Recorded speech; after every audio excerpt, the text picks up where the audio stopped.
Again, a confirmed tornado on the ground in downtown Conyers. This is a very dangerous and life-threatening weather event. Get into the interior section of your house, away from windows or a basement if you have. And there's the debris right there in the Millstead area near the Rockdale Medical Center. Right.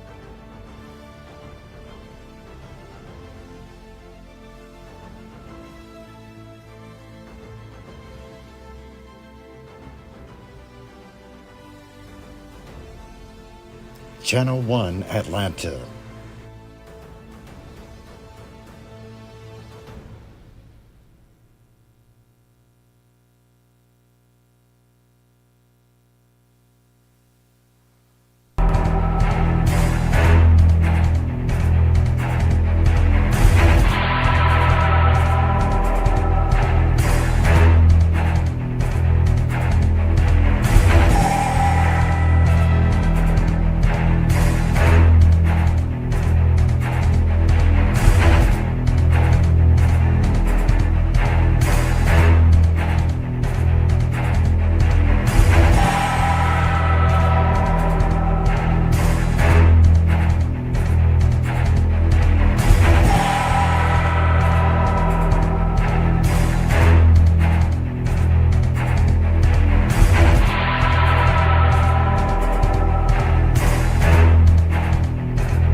This is becoming where the canals will overflow, they will overflow into the streets, and you cannot differentiate the difference. This is the time that you absolutely need to be indoors. Anyone you know that is, I'm going to go run out real quick, the entire metro area is right now under this flash flood emergency. The emergency itself is going to continue over the next several hours. Even after the rainfall has moved, it's going to take quite a while. We know in the city of New Orleans and elsewhere, it does take a while for us to begin drying out. So that is going to take a little bit of time.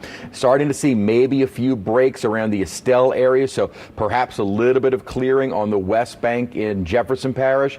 Hopefully that is a kind of continuation that will push farther north, but at least in the near term, this flash flooding will continue to plague much of the metropolitan area for at least the next hour, I would say.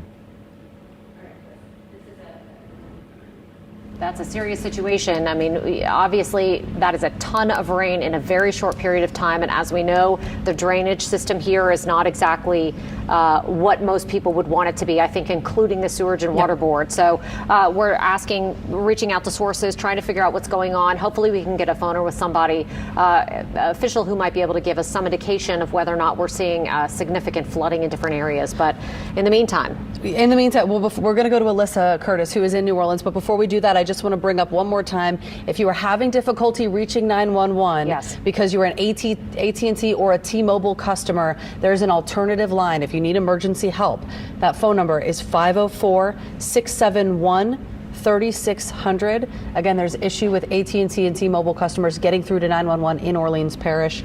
Again, 671-3600 is that number. Let's get out to Alyssa Curtis. She's been covering Orleans Parish for us today, and we understand that you've got some storm damage around you. Alyssa? Hey, yeah, guys, we are on Poe Fair between Constance and Annunciation Street. I'm going to step out of the way so you can see there's a downed tree here. It's blocking some of the street. This is right by the World War II Museum. This is the most extensive damage that we've seen. Out in New Orleans, team, if we can bring up maybe a side-by-side, show them exactly what's happening. There's Kenner. This is what I'm talking about. There's New Canal Street, a station. That's on the southern shores of Lake Pontchartrain. They're getting nearly a 3-foot high tide cycle of storm surge.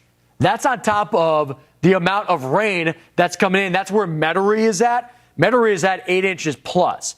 So 3 feet on top of 8 inches, that's a whole lot of water. Then you got Shell Beach with 2.5 inches, or 2.5 feet, I should say, of storm surge. So you're seeing the cumulative effect of water that is triggering this catastrophic flash flood emergency for LaPlace to New Orleans. 730,000 people in this as of right now. I'm going to jump in. We should be seeing that out of the National Weather Service, we have the meteorologist coming in, Lauren Nash. She's saying that they went from the lowest level before to now. And so this is where you get to the highest level of your home, right? You started out the day with no flood risk. Then you had a flood warning. Then you had a considerable tag. Now you're at the extreme level. You're in an emergency. You need to get to the highest level of your home if you're in this region. Looking at this extreme, there are areas where there's bridges and roads that are impassable. This is what's coming in from the National Weather Service. This is including Jefferson, Orleans, St. Charles, and St. John Baptist parishes that are all dealing with this flash flood emergency. We will have more coming in out of Louisiana and all of these areas along the Gulf Coast after the break. Stay with us. Hello, I'm former Arkansas Governor Mike Huckabee. A lot of times you can't control 3 to 4 big bursts, and so you guys probably are without power over there in that area, but definitely these conditionings are worsening, so please stay safe. I'll toss it back to you guys in the studio. Hey, Alyssa, thank you so much for that update. And there is street flooding happening in the city of New Orleans. We're hearing there's water in the roads, as Alyssa has reported already. In uptown New Orleans, apparently Lakeview is having issues with street flooding as well. Not surprising given the flash flood emergency that the city is under. And they're not it. That's not it. That's not the only place. Yeah, there is flooding. Pretty well, we're seeing it in several places now, and we know that the rain has been coming down really hard in Jefferson Parish too, and we know how quickly the canals can fill up in JP too. We're going to head on out to Eleanor Tabone. She was at Clearview and Veterans last time we saw her. I'm not quite sure where she is now. Eleanor, can you hear us? I can, Devin and Katie. Now we're actually on Cleary Avenue and Veterans. We just wanted to get a little bit more shelter, but you can just see, ladies, just how strong this wind is coming in now. We feel like we're being pushed in this wind. You can just see the palm trees blowing. You can see the wind. We got those flash flood warnings. Our phones did go off over here in Metairie. You can see the water just pouring down, this rain pouring down. We heard Meg Farris say how spooky it is. In Metairie, it's the exact same feeling. Since we last checked in with you both, I haven't seen anyone else on the road, which is a really, really good thing, because like I mentioned before, you don't know what you're driving into. There's only a handful of street lights on. Everything else is in darkness, and we don't know how deep that water is. We were traveling down Veterans earlier. We were trying to get to the hospital to get video from over there. We couldn't even see the road anymore, and we were like, this is far too dangerous. So we went over to the petrol station at the Circle K, and now we're here. But you can again see how much water, the flood water here just in Metairie, just continues to keep coming down. Alyssa mentioned some lightning before. When we were in Orleans Parish, we had to move because we definitely saw some lightning there. But here in Jefferson Parish, again, we saw those alerts come over. The wind is continuing here. The rain is pouring down. And like Meg again said, it was spooky. It's complete darkness. The rain is pouring. We just saw one truck go by, but I haven't seen any cars or vehicles on the road in 20 minutes. It's just the wind is pushing. You can see how strong it is pushing across me right now. But we heard from Jefferson Parish officials earlier. They said to conserve water because you don't want that sewage backing up into your house. So don't take a shower, don't have a bath, don't run the dishwasher, don't do any laundry tonight because you don't want any issues. Now, we also heard from officials in this kind of weather, if you've got a power outage, you're going to have to wait till the conditions ease up for Entergy to come out. DOTD said that they're going to be out at 6 o'clock in the morning. When I spoke to them earlier this afternoon with crews out, they said they're going to have about 150 people at their base in Bridge City assessing any of the debris in the New Orleans area that may be on the roadway after this weather moves through. But I just again want to show you just how strong the wind is out here. You can see the palm trees blowing. You can see it with the light reflecting how much rain is pouring down. And again, Katie and Devin, you mentioned You cannot see the canals in Jefferson Parish. You can't determine if it's a canal or a roadway. And because the lights are out, it's far too dangerous to even guesstimate where you're driving. And because there's no lights, you can't see how deep the water is on the road. So, as the official said, stay in shelter. Wait till the storm passes through, then you can travel. Because if you get stuck, we don't know how long it's going to take for emergency services to get to you. So just be careful. Again, we'll continue to check in with you. But as Chris has mentioned, the storm is moving through Orleans Parish. It's moving through Jefferson's Parish, which is where we are right now on Cleary Avenue and Veterans. But again, stay inside, stay safe. Katie, Devin. Yeah, it is crazy there, Eleanor. It looks like those waves, just the sheets of rain are still continuing to fall both there and in New Orleans. So this is the worst of it. This is the thick of it. If you can, stay inside, be safe. Make sure that everyone is safe out there, that we're not seeing any more, any injuries after the storm. We haven't heard of any reported injuries so far, which is very good news. Yes. We want to keep it that way. And we do have some more good news. There is a good update. The 911 issue with AT&T and T-Mobile has been looking at a tropical system. They'll get married to the number, which means getting married to the category. This category go down as a category 2. A lot of people are going to debate that, right? Because it came in as only an hour time frame as a Cat 2, 100-mile-per-hour winds, Morgan City, 5 p.m. local time. That's what it's going to be classified as. But this is well beyond just the wind. It's the rain that's taking over the story right now, and you're looking at the storm surge. And then look at what's happening out here. We get out towards Mississippi, Biloxi. We've talked with Gulfport, with Jay Menard, even out towards Mobile now and Mobile Bay. They're going to be looking at this tail of the storm that's going to spin on shore and trigger that severe component with tornadic risk. 126 mile long band of rain that's setting up over the very warm waters of the northern Gulf. I mean, these visuals just tell you everything. The core of Francine, where the eye is in between New Orleans and Gonzales, moving maybe over Maurepas here soon. But this is causing massive concerns. We have extended coverage. We got Haley, who's going to join now and carry it overnight. Stay with us. Stay tuned to get this ultra nonstick bakeware set and these razor sharp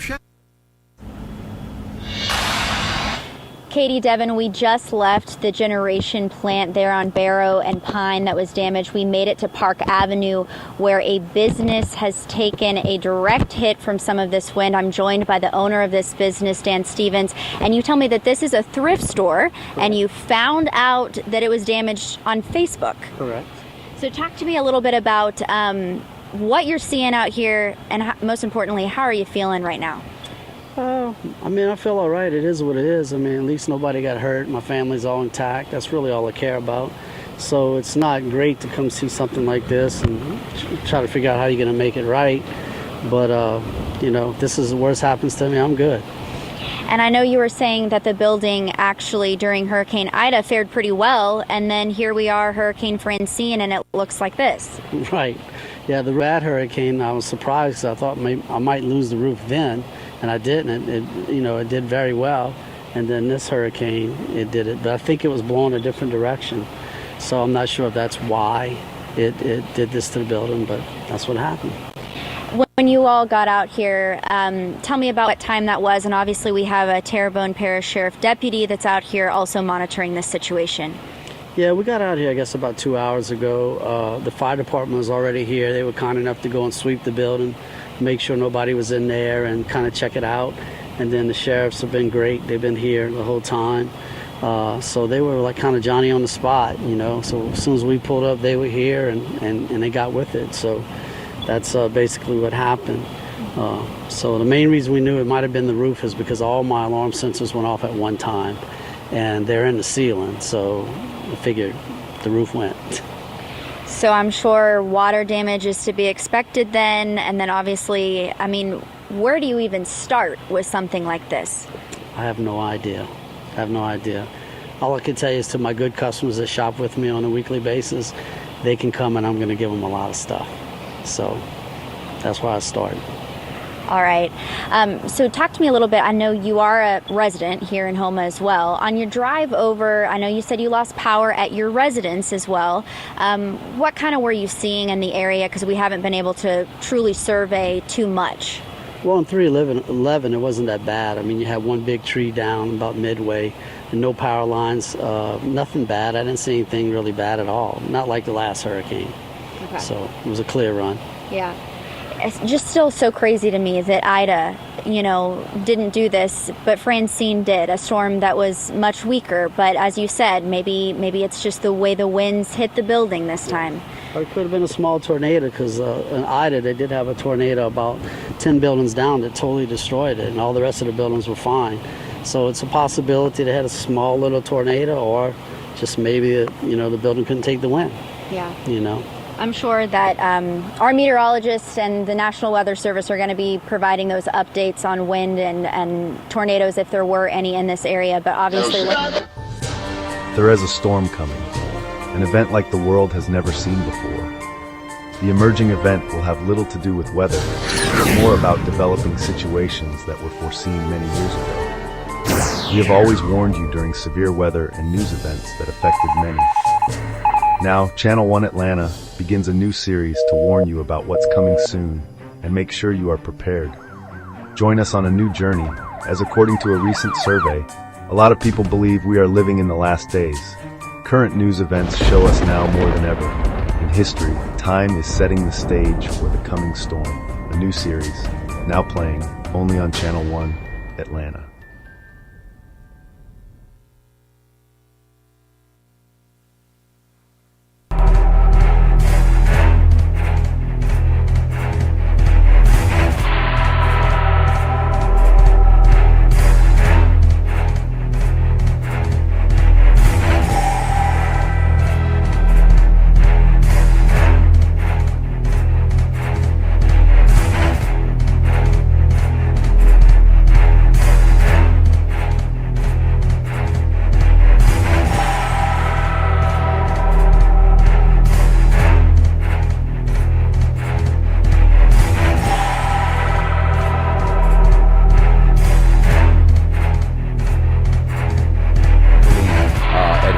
From the National Hurricane Center, I guess they're trying to assess the position as well as whether or not these winds have maybe dropped to 70 miles an hour, classifying it as a tropical storm. So I kind of want to sit on this graphic for just a minute and wait for that 9 o'clock advisory to come up, because something that I've been a little bit frustrated with regards to the motion of the storm. I've been tracking it since just before it made landfall, and looking at the motion, Hurricane Center has maintained northeast at 17 miles an hour. But between the 4 o'clock and the 5 o'clock advisory, which was before and then at landfall, it actually moved more east than north. Between 5 and 6 o'clock, it moved more east than north. Between 6 and 7 o'clock, it moved northeast by 1/10 of a degree. And then between 7 and 8 o'clock, it moved more east than north. So in what I'm seeing, based on the coordinates given to us by the Hurricane Center, it has been moving more east-northeast, but the track line is saying more north-northeast. So again, that puts more of a strain with the worst of the storm, more over Metro New Orleans, and would maybe be more of a trajectory kind of like this, as opposed to this. So that's why I'm curious to see what the 9 o'clock advisory says. And then we will get a new forecasted track. And I keep saying that normally at this point we're not too focused on the track. The storm is certainly not moving north-northeast. It is moving more east-northeast, albeit slightly, but just looking at the coordinates from what the Hurricane Center has been presenting us, it doesn't look like it's moving northeast, and certainly based on this trajectory, this is, this would be due north. This is north-northeast, so it's not really moving in the direction that the Hurricane Center is projecting it to move, nor what they are really saying that it is moving. So again, we will see. It's kind of interesting that at this point they are not actually updating this 9 o'clock advisory. So we will kind of analyze the storm, and then we'll come back to that, see see if they decide to update that information. But the 9 o'clock advisory is still not in just yet. One thing that is promising, we are getting some breaks from that flash flood emergency that we had a moment ago. And note, our tower camera is in Terrytown on the West Bank. It's at our transmitter location. We're looking back toward the city. Lights on one of the bridges are fine. The other bridge, they are out. As a matter of fact, we can see it from our View Orleans camera, kind of looking back toward our tower camera. And note, there are lights still aplenty across much of the metro area. So looking at the West Bank, looking back toward the East Bank, power seems to be okay here. Now, obviously, elsewhere, it is not much of an issue, but yes, the radar. Okay, thank you. I'm being cued as to what to show. Again, we've been talking about kind of that forward projection of the storm, but just kind of want to show you what is happening outside right now. Also want to reemphasize that, you know, while you might still have power now, it is possible it could still go out, even though conditions are improving. Make sure you download the WWL app for the real-time information, and you'll be able to stream us if your power does go out, or if you lose cable or your streaming ability, you will be able to still see what is going on even if you're without power. Little small bursts of thunderstorms look like they have developed as this cluster is now moving out over the lakefront, but I'm hoping and hopeful that this dry air is really starting to take over. And one of the reasons why I do think the storm may be moving more east-northeast is kind of to follow in line with what the strong wind shear is doing. You've got this incredible strong wind shear out of the west that is pushing all of these clouds to the west as well. So it seems to be that the storm itself would also move more in that direction. Again, we will see what the 9 o'clock and then eventually the 10 o'clock advisory shows. Check this out. And maybe this is why I was being prompted to show radar. There's so much data, and we kind of get ourselves into the weeds analyzing these storms, and sometimes we just need to show you what is going on.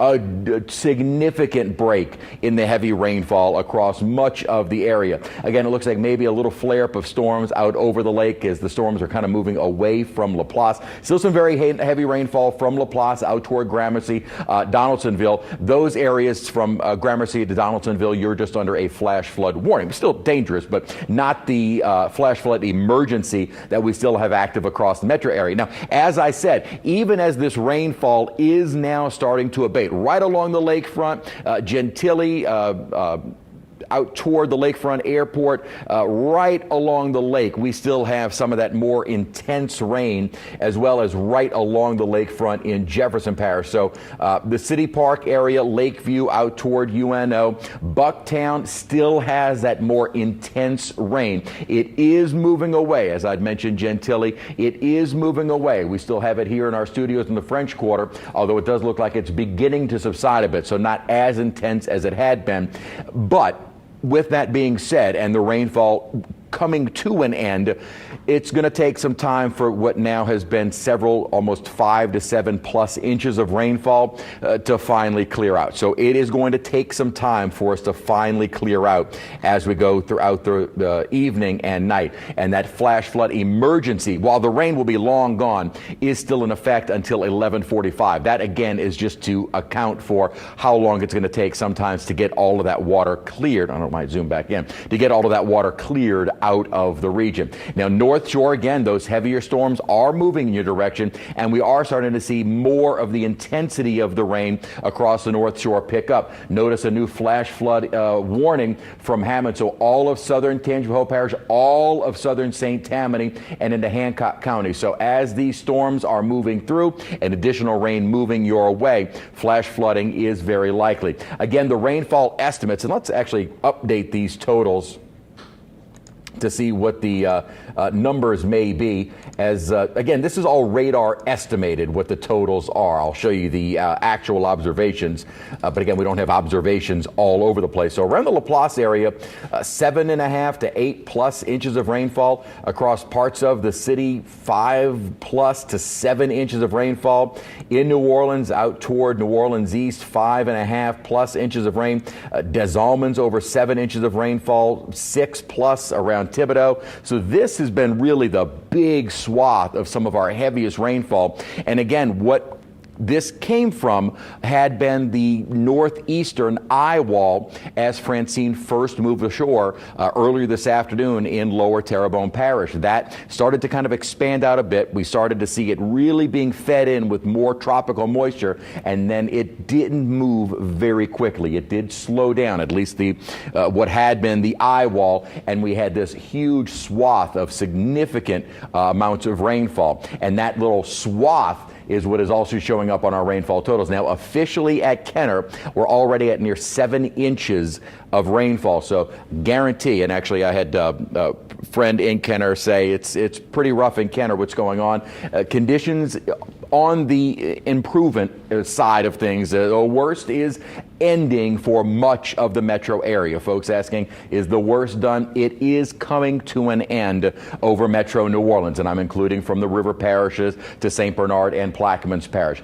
All over 4.5 inches of rainfall lakefront, 2.5 inches of rainfall thus far at Belle Chase. It's not been quite as high on the North Shore, but we are adding to those totals. Check this out. Winds have gusted at Kenner at 76 miles an hour. So the winds have gusted, again, not sustained, but gusted to that over a Category 1 hurricane. So the gusting winds, we'll say, thought maybe the models were going a little bit on the high side, but fair enough, they verified. 56 mile an hour wind gust sustained at 39. So wind sustained right now over the metro area at about 40 miles an hour. That is significant. That's going to do some widespread damage. And then obviously kind of adding to that with those higher gusts will do additional damage. Still not a 9 o'clock advisory from the Hurricane Center. Kind of interesting that we're not getting a 9 p.m. as they've already said we would start getting these hourly, but at least at the moment. Oh, okay. Oh, interesting. Okay. Huh. Interesting. Alexa Trishler said they have said they're not doing hourlies any longer. They're waiting until 10. Okay. I don't know what that means, but I'm going to make some sarcastic facial. Well, I'm just saying, it did look like it was moving more east-northeast than certainly north-northeast. So we will get a new position and new track at 10 o'clock. So nothing really new for our 9 o'clock. Again, we'll wait and see. Thank you. I appreciate you finding that, Alexa. I've been showing this kind of severe weather risk for the tornado threat. Again, we're under a tornado watch through the rest of this evening or rest of the tonight. And that really is because as these storms are rolling in, especially anything that comes in from the lake or the coast, you get that quick little spin up and you can easily find some tornadoes. Now, going back to radar, I don't believe that's going to any longer really be an issue for coastal Louisiana, as that drier air has really taken hold and thankfully cut off most of our moisture down to the south. So thankfully there are additional improvements in other parts of the state, and that does include all of our all of our coastal and even most of our river parishes with improving conditions. Now, again, even though the rain has moved out, you still have the center of a likely tropical storm or a hurricane. That wind field does expand out, so you still have some very strong gusty winds. So even though the rain is here and it looks like clear conditions south, the winds are still very, very brisk and will remain high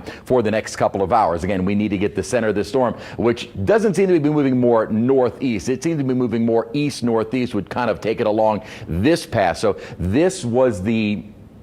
Actually, let's go to satellites to see if we can kind of figure out exactly where this center is, because obviously we're not getting any help from the Hurricane Center at this point. So let's see. Here is the... All right, there is the 8 o'clock advisory, and it is difficult to see because we're looking at infrared satellites, so it kind of gets almost clouded over to look a little bit lower at the surface. And even radar, that the area that had been the eye wall is now so broad, it's gotten so much larger that it almost doesn't seem like it's showing up nearly as much of an eye wall as it is kind of what we were describing as more of an arc of very intense rainfall. You'll notice as it continues out toward and beyond Gonzales, it does dry out. And I will say some of the earlier model runs of this morning had this very fine gradient of no rainfall to significant rainfall totals. And sure enough, there is a pretty tight gradient with that. Again, some models do well on certain days, and it kind of depends upon figuring out which model is correct and when it's correct. Some of the models had, ping this fairly accurately, and then others didn't do a great job early on and then started to get better. Others had indicated where the rainfall structure would be, others did not. It just sometimes is very difficult, and there are so many aspects to a tropical storm or a hurricane that it does become very difficult, and some models are better at certain aspects. So there are storm surge models, there are rainfall models, there are wind models, and sometimes it's just a matter of trying to figure out which one of those is the best for this storm. So I will call it out when they have done a good job, and at least those initial forecast models from this morning, or at least earlier this afternoon, for our rainfall did have that kind of tight grading of where we would have some of the heaviest of the rain. But just looking at kind of the motion here, you're looking at the still that southeasterly wind here coming out of the east here. It comes around here. So kind of looking at this broad motion, it definitely didn't move northeast. It seems to still be moving east-northeast. So I would peg that the center is more of like, you kind of see a little bit of moisture here. There's a little bit of moisture. It kind of, it's kind of like here. Maybe it's still moved northeast, but I don't know. We'll see what the 10 o'clock advisory says per the Hurricane Center. But what we really want to stress, and again, that's almost trivial, is that the heaviest of the rainfall now moving out of most of the impacted area with the flash flood emergency.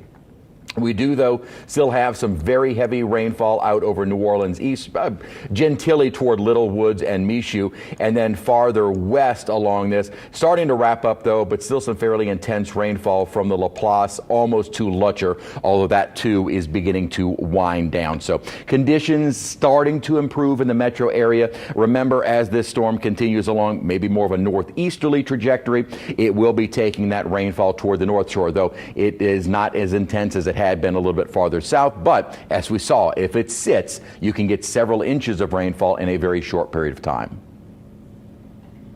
All right, thank you so much, Chris. That was a ton of information, and okay, now you can hear us. Thank you so much for that update, Chris. I know we're all going to be anxious to see what the National Weather Service presents at 10 o'clock, since they're now just doing that 10 o'clock update. We are getting reports in from all over the metro area that the streets are starting to flood. And when I say starting, they have been flooding. We are seeing, Councilmember Scott Walker tweeting that the drainage system. Yeah, I think your microphone might be off, Katie. But yes, we are looking at some tweets. We've been looking at what Councilman Scott Walker was saying. You can continue what you were saying. Yes, the drainage system apparently in Jefferson Parish, and including the canals and the pumps, apparently overwhelmed. He was just tweeting that a few minutes ago. And past the point of overwhelmed. That's a little alarming. Yes, it is. And, I'm seeing pictures, even in my own neighborhood that people are sharing. It looks like there is significant street flooding beyond what we see in most storms. Even in recent hurricanes that we've seen that were major hurricanes, this situation has essentially the drainage system in JP inundated. So hopefully we can get an update from officials there in short order and find out what's going on. And we did know that this was this was a possibility because the ground was so wet before the storm happened. Yes, that we knew that this was a possibility. There's just been so much water over the last 7 days that it's a lot to handle. Yes, and as Chris just mentioned, that basically that system has just kind of been sitting over our area for an extended period of time, and so it is just dumping inches and inches of rain. And so I'll be curious to see what the final rainfall totals are for this system and this storm. But what that means for us right now is that we have underpasses flooded. We have in New Orleans, we have streets flooded in neighborhoods in Jefferson Parish.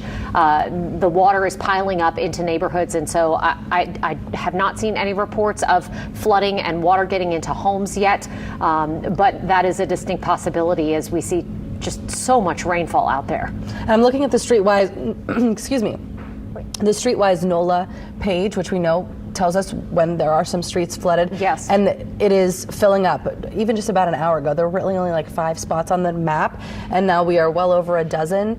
We've seen some videos on social media of some streets that are very, very high. So we cannot emphasize this enough. Even if it doesn't seem like it's raining really hard where you are, stay at home. There is no real reason why you need to be out on the roads right now. And you never know, you turn one corner That's all it takes to find a flooded street, a flooded pothole that you don't know is there. Yes. And it becomes a very dangerous situation for you and for any first responders who have to come get you. And absolutely do not drive under an overpass if you do have to be out and about. That is, 100%. Underpasses are a danger zone. They always are when we see heavy rain events, especially in the city of New Orleans. And David Hammer is joining us live tonight in New Orleans. David, are conditions improving at all where you are or no? Yes, Katie and Devin, I'm actually here on Rampart Street, and the conditions on the edge of the French Quarter are much, much better. But as you've just been talking about, don't try to drive under underpasses, because the pump system in New Orleans has performed very, very well. But we are getting word now that there's major flooding under the underpass at Canal Boulevard. I live right by there, and in July 2020, I had to go and save a lady who had driven in there. There is red flashing lights telling you not to go in there, and we do have video from this underpass, not of the actual rescue, but we're getting word that they needed to bring emergency crews in to rescue somebody who drove under the underpass on Canal Boulevard at the railroad trestle, and that's somewhere where we've seen this happen before. It apparently happened again. There are emergency crews there, and from the video that we have gotten, you can see that the water is rushing. That's coming from the lake side of that trestle, of that underpass, and you can see that the water is just rushing. I live about a block away from there, and I did get video from some neighbors showing that the street, our street is flooding, that had not flooded at all since the floods in August of 2017, and didn't flood before that since Katrina. So we are definitely starting to see some flooding issues in the city of New Orleans in certain areas. I had spoken just maybe about an hour ago to Kelder Summers from the Sewerage and Water Board, who told me that they only had some communication issues at some pump stations out by the lakefront in New Orleans East, that they weren't causing any problems, that the canal levels were fine out there. But now we are seeing that some of the power issues are starting to affect the drainage pumps in the city of New Orleans. There are separate pumps for the underpasses, and clearly the underpass pump at Canal Boulevard is not keeping up, and we don't know what's going on with Pump Station 6, which serves the greater Lakeview area, where we are starting to see some significant street flooding. Now, hopefully, with what Chris was just telling us about this water, about the rain clearing out, is that we'll start to see those situations improve. We were told early in the day that by Steve Nelson, the superintendent of the Sewerage and Water Board, that Pump Station 12, which had been a problem in the past in the northern part of Lakeview, was functioning properly. So we will have to see what happens over the next few hours to see if this is becoming a bigger problem. But again, streets in my neighborhood in the Navarre section of Lakeview are flooding in a way that we haven't seen in many years from the intense rainfall that we have just seen. So we will continue to try to get more information from Sewerage and Water Board to see if there are any of the specific pumps or power that's failing at this time. We do know that there's a underpass pump out at Old Carrollton, which just a few weeks ago flooded badly in just a regular rainstorm. So again, there are flashing lights warning people not to drive under these underpasses, and it appears that somebody did make that mistake this time, did ignore those flashing lights, and did try to drive under the Canal Boulevard underpass under the railroad trestle near Navarre, and apparently required a water rescue from emergency crews, which is the last thing they need to be doing right now. So again, stay off the roads until, even though the rain has appeared to stop in most parts of the city of New Orleans, it's still not safe to drive around, because if you hit an area where there's an underpass, or if you hit an area where the pumps have not caught up yet, you're going to be in trouble. All right, David, we're hearing that there is significant water accumulating in Lakeview and in areas uptown at this hour. Councilmember Joe Giarrusso, just a few minutes ago, I was communicating with him. He basically said the last 45 minutes have really overwhelmed the drainage system. I think that it is essentially what you're getting at. And, is probably apparent when you start driving around the city. The pumps are going to have to catch up, and I don't know, hopefully, as you said, conditions are improving. Right. We don't know that there are any problems with outages with the key pumps at these pumping stations, but we do know from regular rainstorms throughout the summers over the last many years that the pumps cannot keep up with this kind of intense rainfall over a very short period of time. If I am remembering correctly from Chris's last report, that we're talking about 4+ inches in the matter of about an hour or less. That is not going to be something that the pumps can take care of right away. It's going to take some time for them to catch up, and if there's any kind of power outage or loss of connection, then they're going to have even a harder time catching up. So, like you said, this is no time to be trifling with driving around. Absolutely. And if you are out there driving around, as we mentioned, do not go underneath those overpasses. And in addition, slow down. Slow down. Yeah, because the water pushes right into people's front stoops. Right. And it will cause all kinds of problems for people. Absolutely. All right, David, thank you so much for giving us that perspective, and we'll check back in with you in a little while. If you get any information about what's going on in New Orleans, please sound the alarm. Let us know. Absolutely. Okay, thanks, David. All right, I think we are going to Jefferson Parish. I'm not sure where we're going next, but Jefferson Parish is having serious issues. Apparently, we're hearing reports that possibly canals may be overtopping, that the West Esplanade Canal may be overtopping, that there may be some water in homes in Jefferson Parish. We're trying to confirm those reports that we're hearing. Some of you have been texting us through the line, 504-529-4444. If you can continue to do that and let us know what's going on out there, we really do at this point need you to be our eyes and ears. If you have photos or video that you can share and it is safe for you to both take it and send it to us, we would love to get that as well, just so that we can inform everyone out there about what's going on in real time. And Eleanor Tabone has been in Jefferson Parish for us. We know that this is a huge parish, so she's doing everything she can. Yes. She's out there right now. Eleanor, where are you and what are you seeing right now?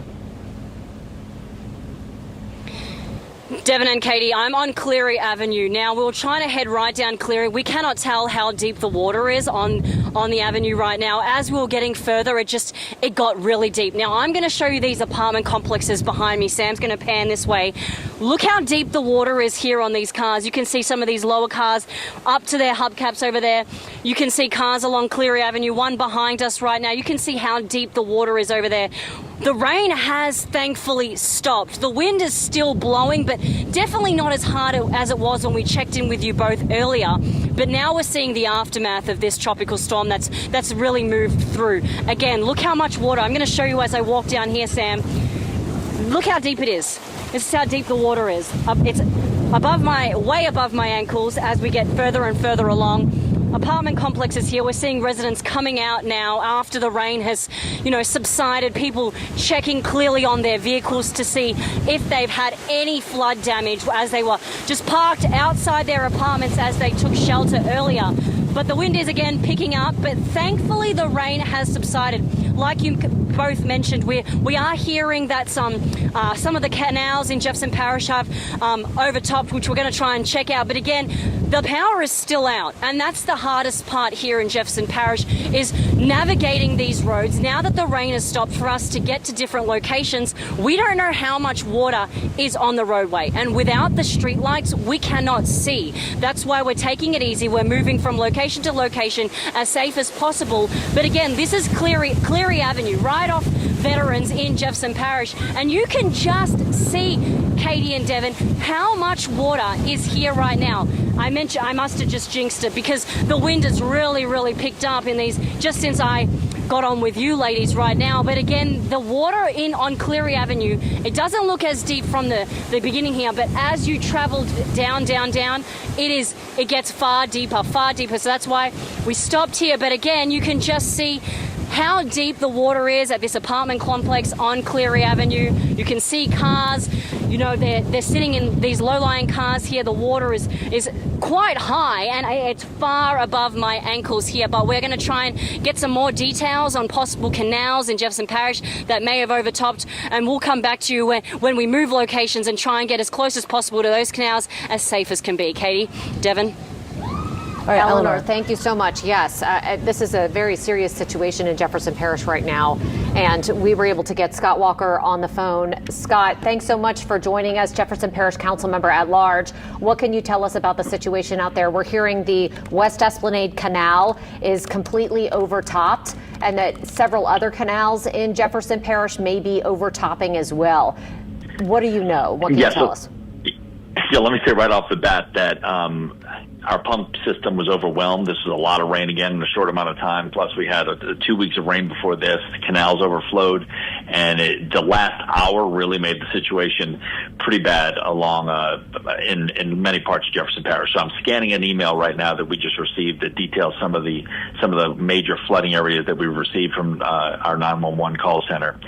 North Causeway Boulevard, West Napoleon Canal at North Causeway, 2 stalled vehicles there with the canal overflowing. 900 block of Michigan Avenue, canal overflowing into the street. West Napoleon and West Metairie, impassable. Mounds and Edwards and Elmwood, both impassable. David Drive and Power, impassable. Lincolnshire Boulevard between Carver and Millender. None of these other ones are major thoroughfares. Transcontinental and Veterans has some flooding issues. Kewanee Avenue and Herring with flooding. There was a request for a family to be evacuated on Mississippi Avenue in Kenner because they had some water in their home and they had several people inside. So that's the extent of what I know right now. Let me see. Down trees, too. We have a tree that fell on a house, a tree that came through the back of a home in Kenner. So water was coming through a roof. Wall Boulevard, Lapalco, street lights fell. What's that? Do we know where in Kenner these trees are down? Tree fell on a house on Suzanne Place, and Marguerite Road had a tree fall on the back of the home. Oh, man. Wow. So that's, our ground, like I said, is saturated, and this did not help today at all. I mean, we were doing, the rain was very light for a stretch, even though the wind was pretty significant. But then that last hour and a half or so, really a lot of rain came down. We had, let me look back at the numbers from our drainage director that I tweeted out a few minutes ago, 3 to 5 inches in 3 hours, and then almost 10 inches for the day in spots, and that was probably 45 minutes ago now, so that's probably a little higher in some places. Mm-hmm. Plus, power's out in a good chunk of Jefferson Parish, so it's not easy for anybody right now. Yeah, this is a difficult situation. You mentioned that there may have been some people hurt. Just they heard there was a family that asked to be evacuated from their home because they had water inside, and it was multiple people inside the home, but no injury that I see. I'm scanning this email again to see if I'm missing anything. But I don't think we have any reports of any injuries right now. At this point, because we're seeing so many areas that are flooded that do not typically flood during storms, is there any way to estimate the amount of time it might take to clear some of these roadways, at least the major thoroughfares? It's going to take a little bit of time for the pumps to catch up, but once they catch up, I would imagine in the next couple hours you're going to see a lot of this go down. And luckily, it's happening pretty late at night, so hopefully there aren't a lot of people on the roads anyway because of what we just went through. But typically, you wouldn't have a lot of people out anyway at this time of the evening. So let's hope that we start to see water recede very soon in the next couple of hours, getting back to a level that is a little more acceptable and people are used to. You know, we're hearing that all of the canals are overtopped at this point. All of those major drainage canals, West Napoleon, West Metairie, and West Esplanade. Esplanade, yeah.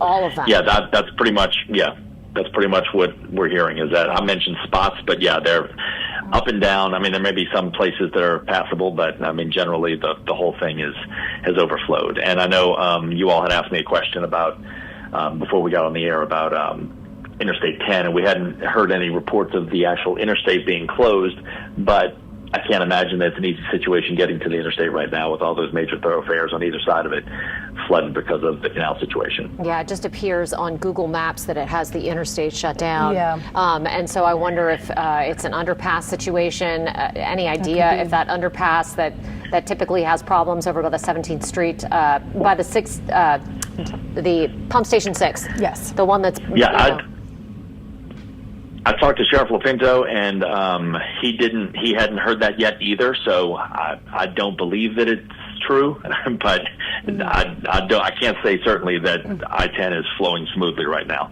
Any idea how many homes might be impacted? I mean, it's clear that there's water in some people's homes. Yeah, and we're getting reports of that. I can't even keep up with the messages on my Facebook page and Instagram right now because there are so many people telling us what's going on in their neighborhood. So I know it's a lot. Look, typically in Jefferson Parish, the water, our system is designed for the streets to hold the water. It typically doesn't get in people's homes, and that's what we hang our hat on. It's like, yeah, it's going to collect in the street, but it's typically not going to get in your homes. But then when you get a situation like this where everything is overwhelmed and it's the perfect storm, no pun intended, it really causes problems, and we can get in a situation like this because we can't forget about the 2 weeks of rain that we've had before this, how saturated the ground was. And look, my backyard has not been able to be cut for 2 weeks, going on 2+ weeks right now because it is sloshy back there. It is a mess. And I saw the water on my street as high as it's ever been up my driveway today. My house is a little higher off the ground, so it's not a concern about it getting inside, but it was very high. And had it been on the ground, it may be close to the door and threatening to come in. So I know a lot of people are dealing with this. It's certainly not something you want to deal with after sitting through a hurricane. It's just something that, again, perfect storm, and it is the way it played out in Jefferson Parish tonight. Any idea if that pump at Pump Station 6 is playing a role here, or is that even irrelevant at this point because it's just so overwhelmed? Yeah, we have not heard any. You're talking about if Pump Station 6 had any problems tonight? Yeah, we haven't heard any issues with that. You know, we visited Pump Station 6. I did, along with Councilman Joe Giarrusso in New Orleans before the storm today, and they had extra power. They had more power than they needed to operate it, and we didn't hear any reports of it going down or anything going down inside of it, and I think that did not present a problem this time as far as I know. Now, remind us where the water needs to go. Where does the water in Jefferson Parish need to go that it can't get to right now? Well, in Old Metairie specifically, where we're hearing about a lot of the flooding, because Old Metairie is old. All of Jefferson Parish is old, but Old Metairie has the name old in it. The drainage pipes are smaller in a lot of places, and it drains slower, and a lot of it is pumped into Pontiff Playground, as you know. So that once that gets out there, it drains pretty quickly in this area once it catches up and gets rolling, and other pumps pump into the canals and pump into the lake. So that's where it has to get out, and the rain had to stop, and thank goodness the rain stopped when it did, because just as it seemed like everything was hitting the fan, the rain stopped, and at that moment things started to settle down a little bit, which is what we needed to happen. And I know so many people are worried about Metairie and Kenner right now, but while we have you, I do want to ask about Lafitte and Grand Isle. Have you heard anything from those two areas of Jefferson Parish? How are they doing down there? They made it through okay as far as I know. I was texting with Mayor Kerner earlier, and he said everything was good. They may have some minor flooding that needs to close some streets here and there, but I think Lafitte made it through okay. I mean, obviously it dealt with the strong winds that we ended up seeing in parts of Upper Jefferson, but they made it through this one okay. No major problems that I've heard so far coming from those two places. Now, we just shared a social media post as we were talking, and I didn't really get to read it. Was that a post from Sal's Snowballs? I'm not with water yes, in it? Sal's Snowballs. The owner, Steve Bell, water in it. I must have missed this. Yeah, he texted me and said he had about an inch inside, but he's going to be open tomorrow morning at 11. Of course. Oh, he's ready to go. Of course. Of course he is. Yeah. I think neighborhood treasure. Yes. A lot of people are, I think, just wanting to know whether if they're watching the water creep up their driveway, if this is going to get worse or if this is as bad as it's going to get. Do you have that answer? I would say if water is still creeping up, then let us know. I don't believe it should still be creeping up at this point because the rain has stopped and it should eventually start to go down. It's not creeping up on my street anymore, and it seems to be getting better, but I know not everybody's going to see the same thing that I'm seeing and maybe experiencing different things. But if you're seeing something that is continuing to rise, please let us know and give us a location. You can email me or scottwalker@jeffparish.gov or send a Twitter message or contact us on Facebook or however, and we'll get somebody out to you. You can also call our Emergency Operations Center, which is an option as well. And I don't have the number in front of me and I haven't memorized it. So if you give me a second, I can put that number out there. Okay. We appreciate that. There are too many other numbers. Too many numbers in my head today. Let me see. Oh no! It was the EOC is 504-349-5360. 504-349-5360, and that's the number for emergencies. And if you contact us, we'll get you in touch with them, or we'll contact them ourselves to make sure that they know what's going on. Okay, thank you so much for joining us, Councilmember Scott Walker. We appreciate the update from you. We're going to be checking in with other Jefferson Parish leaders as well to see what's happening with this emergency flooding situation. I'm going to be honest, I don't think I've ever seen flooding this bad in Jefferson Parish the way that it is right now in years. To have every canal overtopped is alarming. It is, even with the number of hurricanes that I've covered over the years. I don't think I've ever seen flooding this bad, and this in this widespread of an area in Jefferson Parish. So we definitely need to find out what's going on the street, and hopefully everyone out there is safe and we don't have any injuries. Although, as he just mentioned, we do have water in homes and businesses in Jefferson Parish. We do have trees that have damaged homes in Kenner. Unclear whether or not that was just from those really high wind gusts from the hurricane, or if there was some sort of, I don't believe we had any sort of tornado or anything that went through there, but either way, the wind has caused damage to some people's homes. He even mentioned that some people needed to be evacuated from their home. Yeah, at least one family there. But he did say no reports so far of any injuries of any kind. Right. And I do think a big takeaway from that conversation is that if you are still seeing the water rising where you are, you need to contact someone if you are in Jefferson Parish, because right now it's just going to take some time to get rid of the water that is there.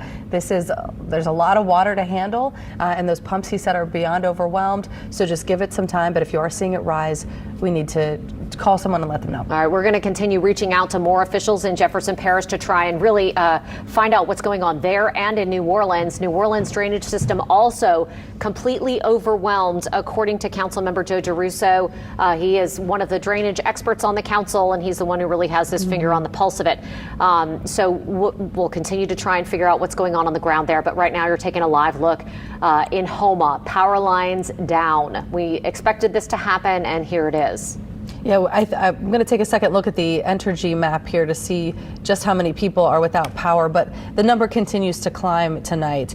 It looks as though we have more than 252,000 Entergy customers in Louisiana without power, and you're going to see scenes like this pretty frequently as we get to clean up time. Yeah, absolutely. I mean, that power lines are going to be down. That's another thing that's dangerous about the water being so high. You don't know what's underneath it, and just be very careful that there aren't power lines down or any sort of possibility for a live wire.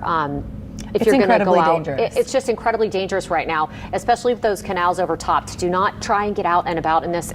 Do not try and take your car anywhere. Don't try and go assess the situation by car until, the water has significantly gone down, until emergency officials give the okay. And again, we're going to try and get some more information as we move through our coverage tonight.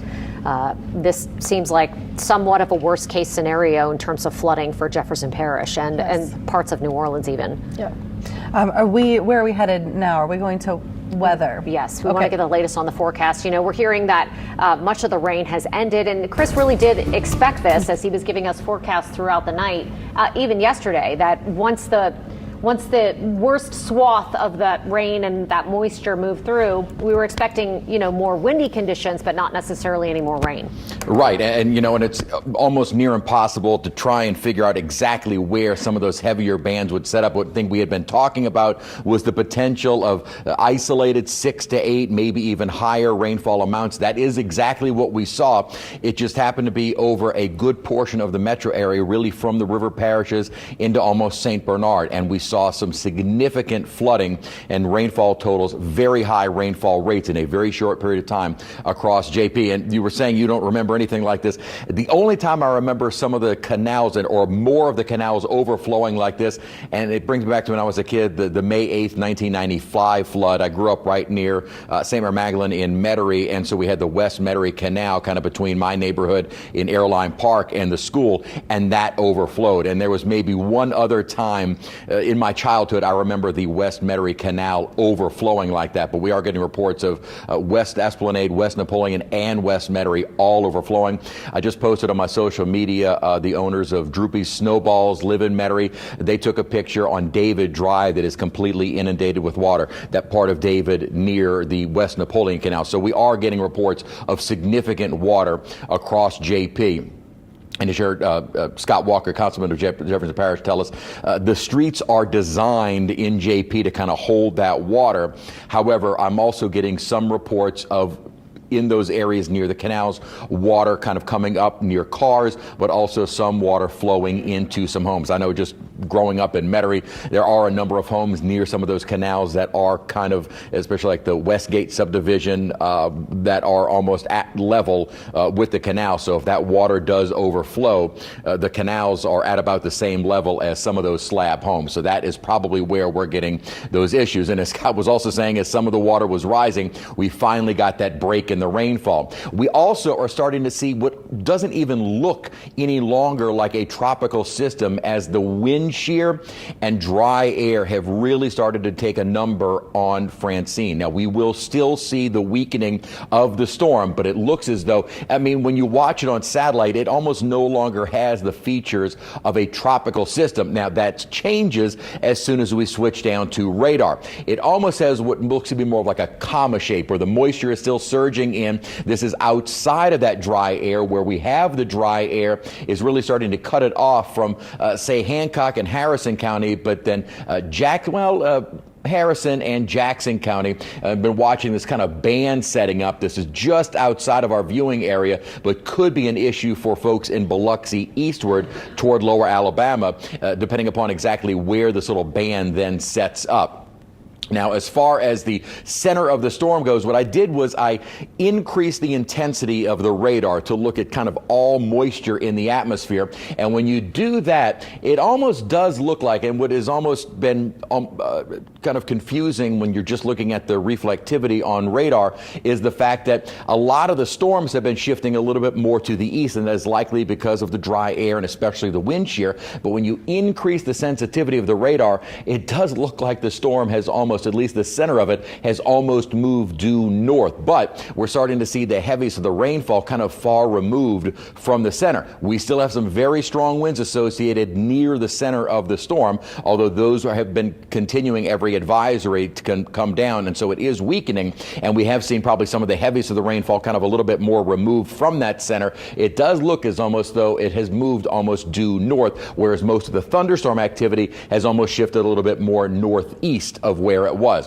Now, in the metro area, and thankfully almost all of the area that had been highlighted under the flash flood emergency drying out. So a little bit of lingering storms just to the west of LaPlace toward Lutcher. North of the lake, though, this is now heading in your direction. The worst of it is just starting to clip into St. Tammany and southern Tangipahoa Hope Parish. So all of this right now only under a flash flood warning, depending upon those rainfall estimates, or the rainfall accumulation and the rainfall rates. Now, north of the lake did not see nearly the rain accumulation that we saw last week from the rain over 3 days. We had a lot more of it, so the soil is a bit more saturated south of the lake. So you have maybe a little bit more room to work with north of the lake, but the added problem will be as all of this rainfall is moving into increasing storm surge in the lake, those rivers have nowhere to go. So we are likely going to start seeing those rivers overflowing their banks as we go throughout the night and into tomorrow. So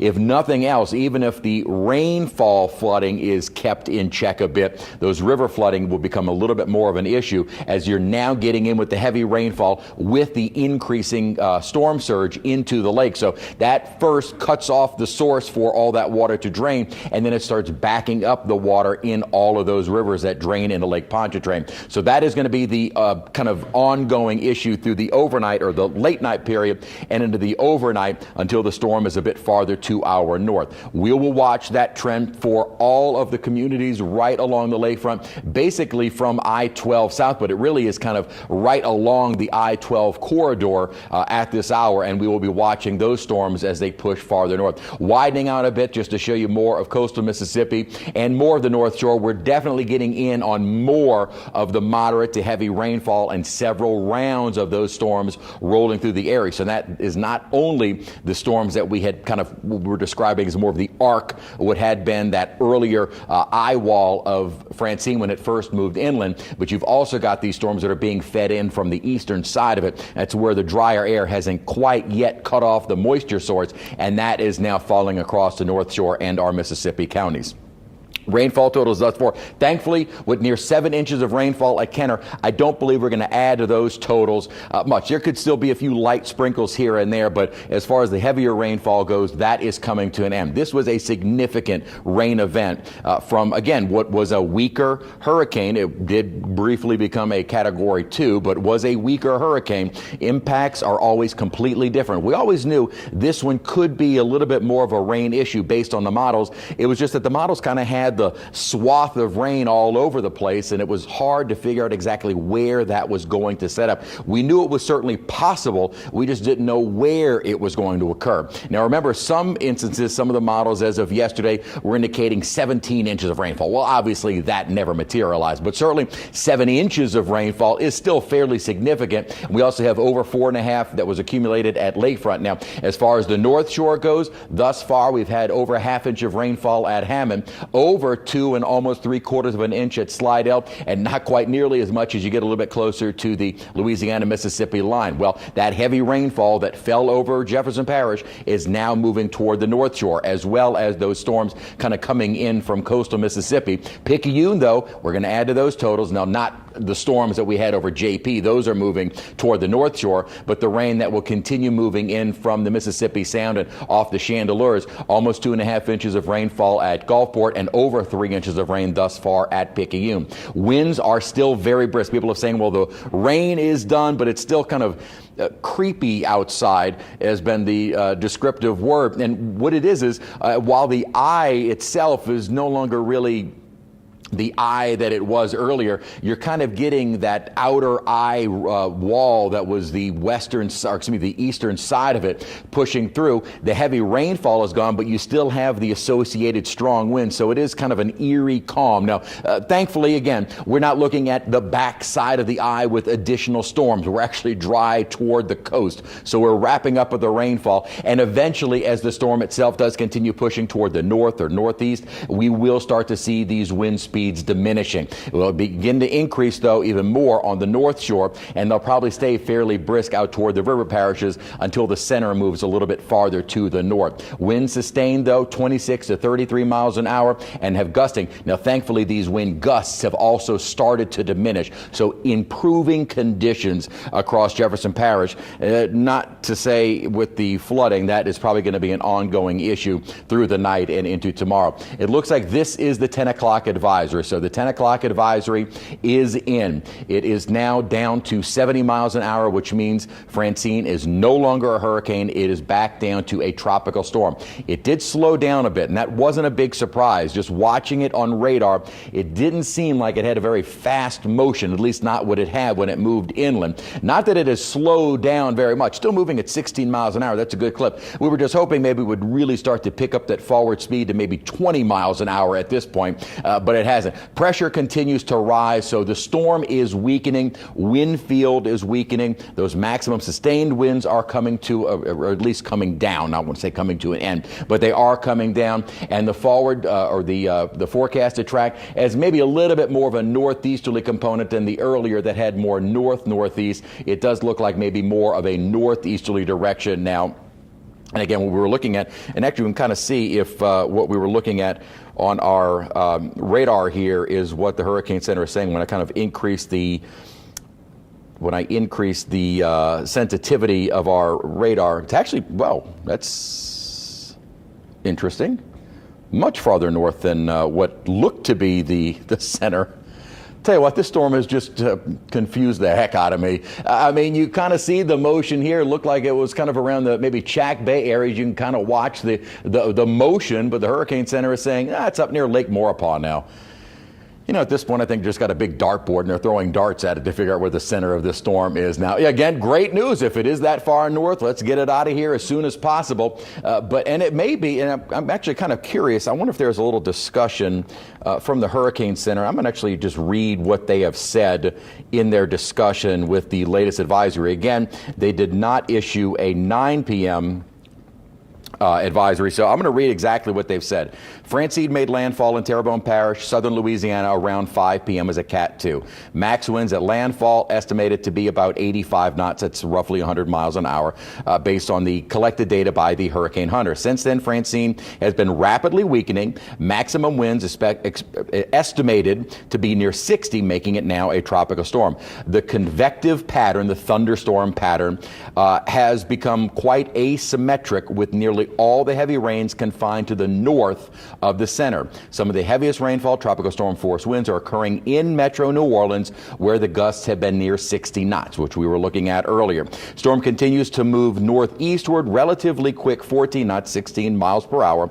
However, a slowdown is expected as the storm weakens and merges with a mid to upper level trough to its northwest. It's the same trough that was kind of moving this along once it was in the Gulf, which will cause portions of flooding over, portions of the southern United States.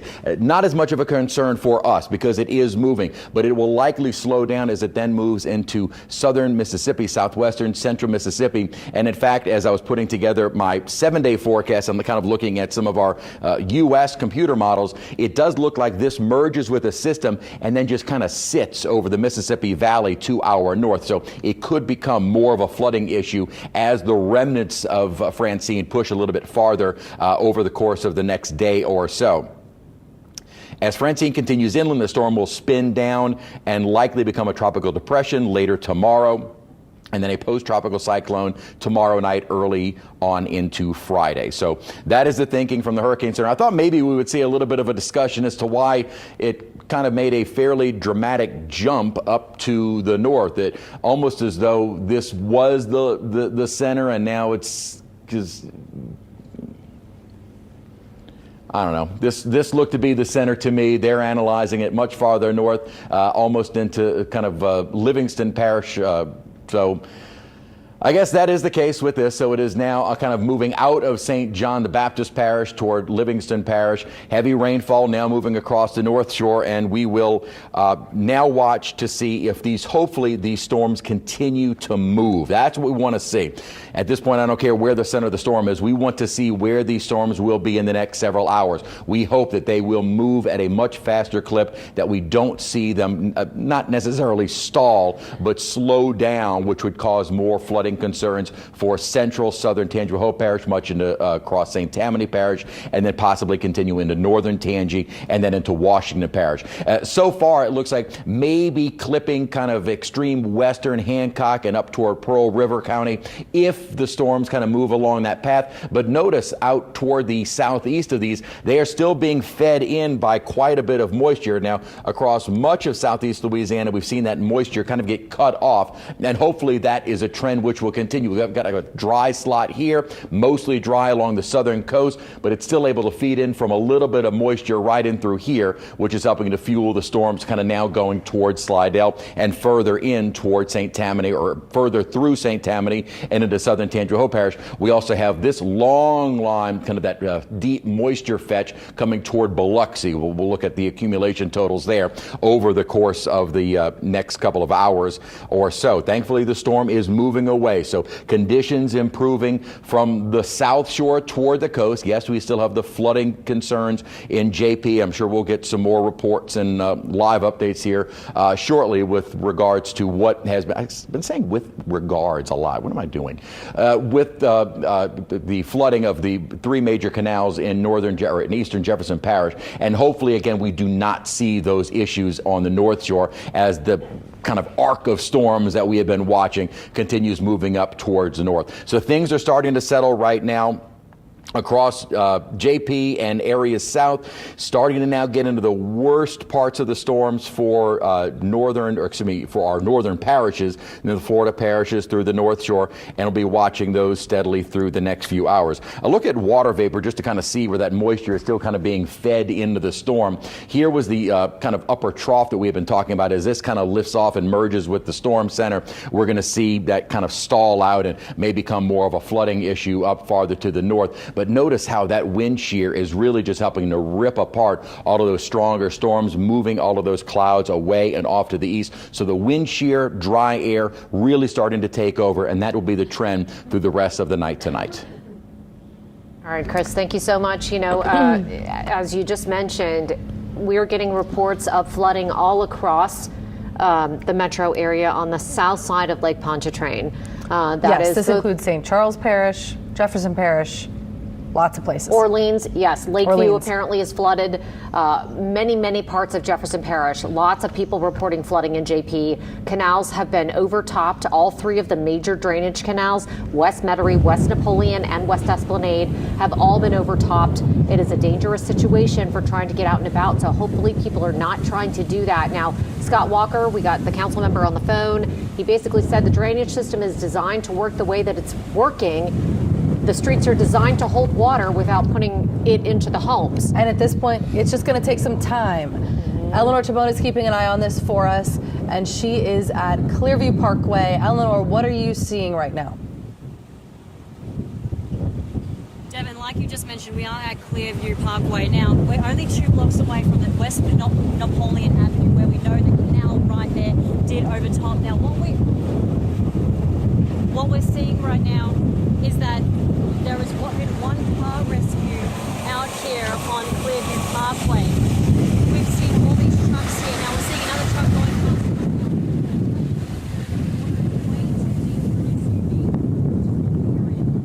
All right, it seems like we're having some audio issues with Eleanor there, which is typical when you've got so much wind. But if you're, what we're looking at here, this is Clearview Parkway. This is very close to Target, correct? Yes, it's right there, at Clearview and Vets. Yes. And this is one of the canals that has been overtopped, and the streets are full of water, as you can see here. Actually, it's not Clearview and Vets. Oh, it's not. I'm so sorry. She's, I think, by one of the drainage canals. But you can see an Amazon truck there trying to get through, and then they stopped short because there's so much water and you cannot see where you're going. I mean, I think that's been Eleanor's point as she's been trying to move her way through Jefferson Parish very carefully. You cannot see. The power is out as you can.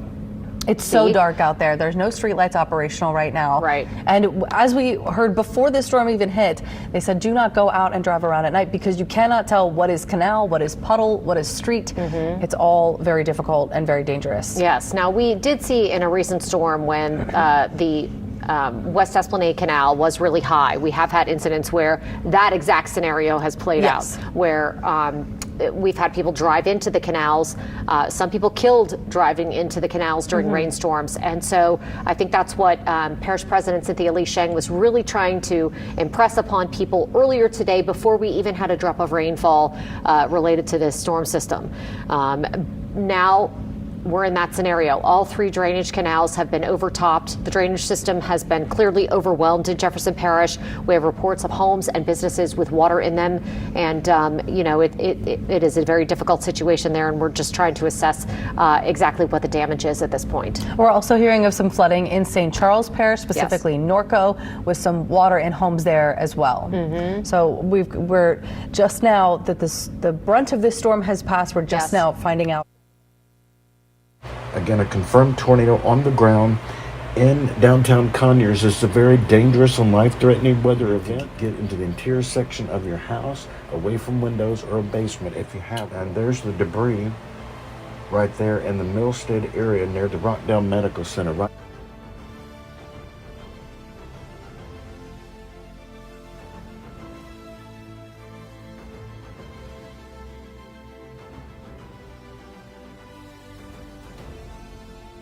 Channel 1 Atlanta.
Diaz Road there. Water looking like it's very close to that first floor there. I can't really tell if it's inside of the home there, but too close for comfort, obviously. And then I think we have a video in Mid-City I want to show you. This is Orleans and Broad. You can just see street flooding throughout there. And this is an area that is a little more prone to flooding. But, you know, we had so much rain in that area. So seeing all of this water in the roadway, and then obviously the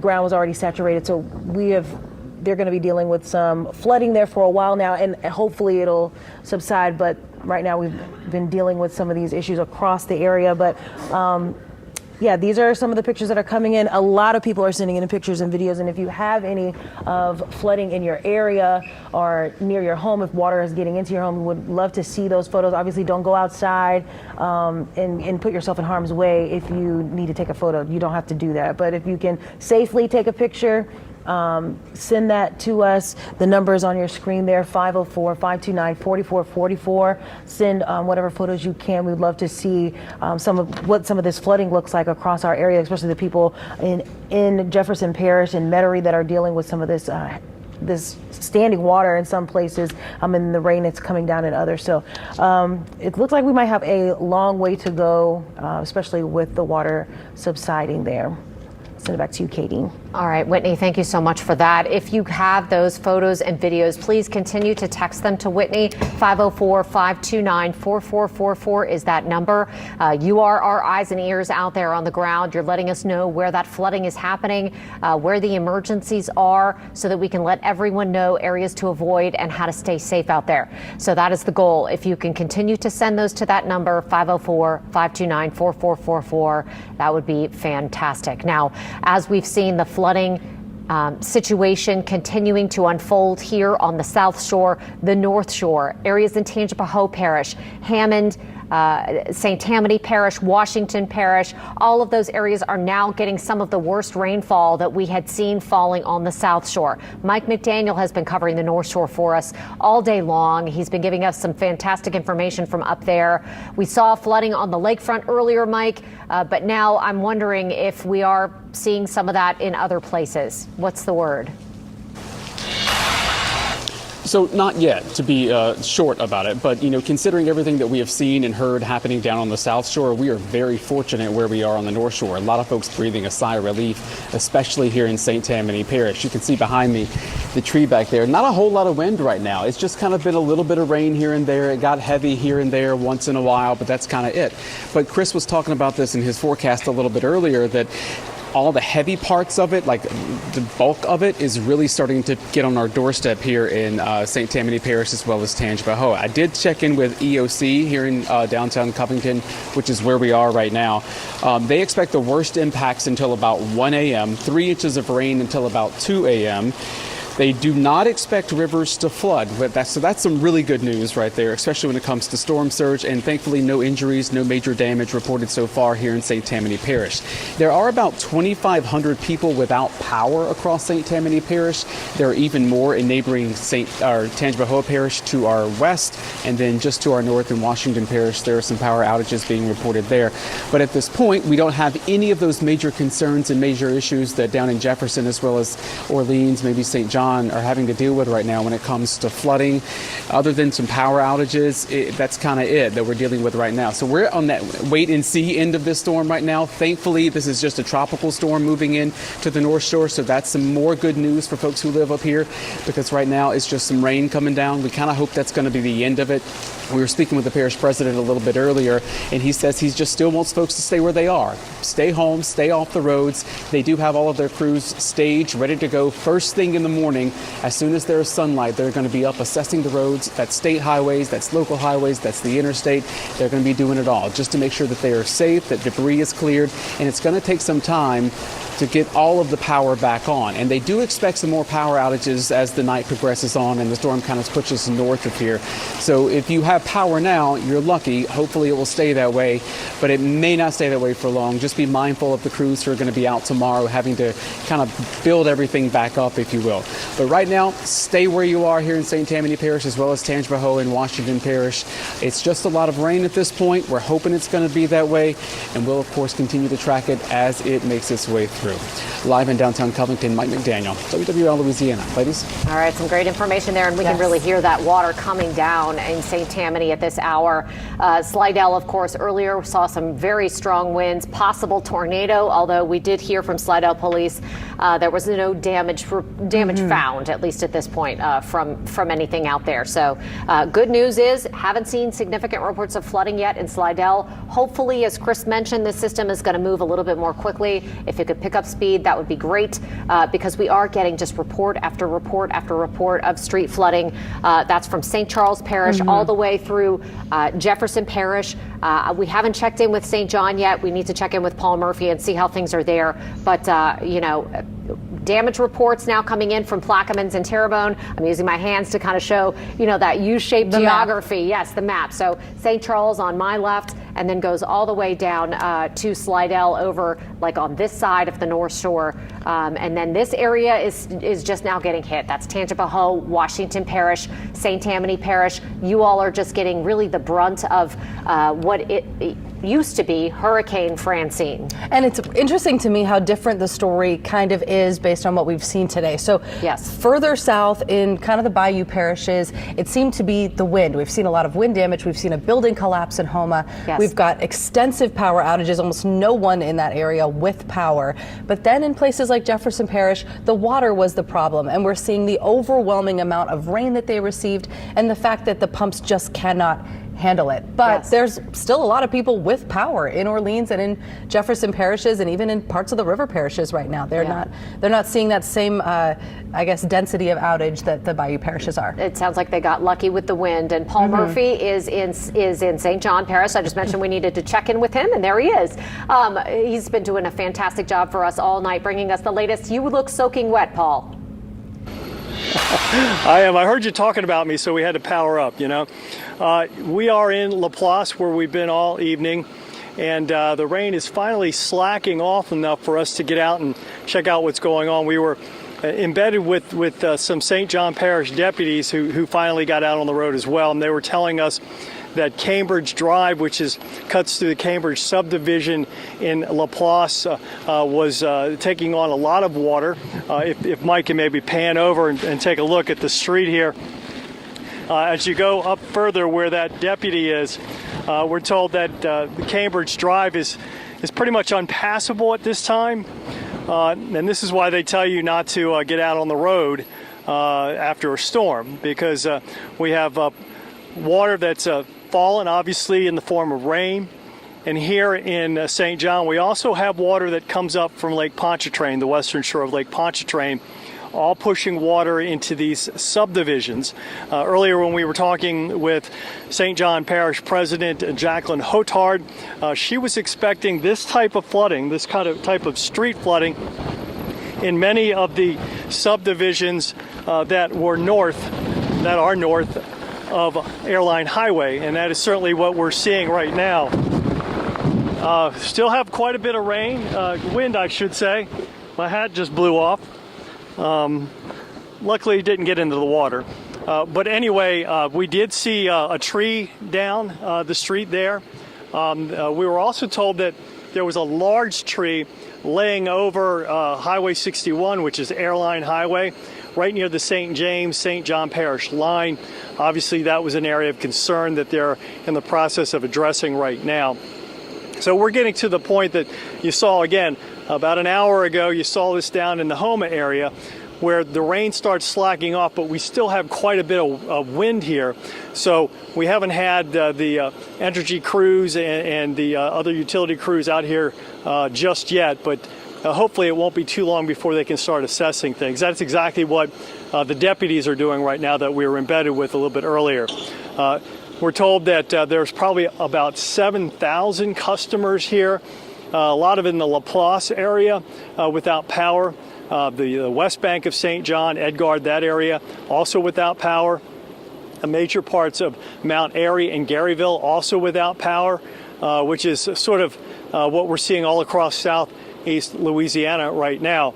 So here in Laplace, the worst of the storm seems to be slacking off at this point, but it is not out of the woods just yet, and we'll see what else we can find as we travel around the river parishes. Katie, Devin? All right, sounds like it's not all over for you out there. No, certainly not. And again, we are so thankful to have your experience and expertise out there. You know, Paul Murphy is a pro's pro. Yes. And so it's nice to have him on our team and being able to keep the people in St. John Parish informed out there. Again, this has become a flooding and a wind emergency for different parishes, depending on where you are and which part of Hurricane Francine you got. Now, as we know, what used to be the outer eye wall is now moving its way across the North Shore. Hammond in Tangipahoa Parish. Hopefully my sister's okay. I'm going to have to check on her when I actually can take a breath. Yes. And see how she's doing. She's all right. Yes, absolutely. But hopefully everyone in Hammond is really, in their safe spaces and just kind of riding this out, and that we don't see the level of rainfall that we have seen on the South Shore. Certainly. Yes. We're going to check in with Alexa, correct? I believe so. Alexa Is it time Trissler, for a are you forecast? ready for us? Well, here you come. She's ready. Here we Hey, go. Alexa. Yeah, like you were just saying, that torrential rain is passing off to the North Shore now. So the South Shore, thankfully, done with the heavy rain. So the South Shore just got slammed with so much rain, but the South Shore, the New Orleans metro area, is done with the rain. But we're still looking at some heavier showers for parts of our river parishes just north of Laplace and for Lake Maurepas. But the heaviest of the rain is in St. Tammany Parish from Mandeville to Covington. St. Tammany Parish just getting slammed with those heavier showers. We'll be watching this little band of heavier rain, this little embedded heavy downpour that's about to move into Mandeville. It has kind of that twisting motion with it. Maybe we'll get a tornado warning triggered out of that. We'll see. There's nothing there yet. It's just the way the orientation of it looks. I wouldn't be surprised if we got one, but hopefully not. It's just something to kind of take note of. Otherwise, what you can expect on the North Shore, just a lot of heavy rain pressing in right now. The heavy showers from Mandeville to Covington and into Hammond, southern Tangipahoa Parish, getting that really, really intense swath of heavy rain at this point, and that stretches into Washington Parish. Heavy showers across the area from Franklinton to Bogalusa, and for South Mississippi, Pearl River, seeing the heavy showers at this point. But getting a break for Hancock County, but Slidell getting slammed with those heavier downpours at the moment. So this is what we have. All of the impacts transitioning to the North Shore at this point. Flash flood warning in effect for southern Tangipahoa Parish and southern St. Tammany Parish right now. So we're going to have to continue to wait this out and watch this as we go through the next several hours. Once this storm system clears out of here, once Francine is out of here overnight tonight, we'll see those improving conditions like we've mentioned. But still a couple more hours of heavy rain across the North Shore expected, all the way from Tangipahoa Parish, St. Tammany, Washington, and again, Pearl River County in South Mississippi, seeing the heavy rain. So this is what we have. This is our current radar depiction of what's happening when it comes to the rain, all happening on the North Shore now. But luckily, we're starting to see those trends on satellite that indicate that the worst of Francine's impacts are moving away from us. So the South Shore is done when it comes to the rain. The South Shore is done when it comes to the rain, but the heavy rain still positioned north of the lake and for South Mississippi. But you can see on our satellite trends here, things are going to trend in a much better direction in just a couple hours from now. Once we get closer to midnight and overnight, we will be done with this. It will be a little breezy on the back side of it, but things will be certainly getting better for us as we get into the overnight. But the wind gusts are still pretty impressive for the airport in Kenner, 60-mile-per-hour gusts right now. So the strong winds are still with us at this point, and they will continue for the next couple of hours. Closer look at those wind gusts across the area. 53-mile-per-hour gusts at the lakefront, gusting up to 33 miles per hour in Slidell. 44 mile per hour gusts in Baton Rouge, 49 in Gonzales. So we've got 40 to 60 mile per hour gusts across the region. And again, as those impacts transition to the North Shore, as they are right now, we're going to continue to see the heavy rain and the gusty winds across the area. Just give it a couple more hours and we'll be done with this thing.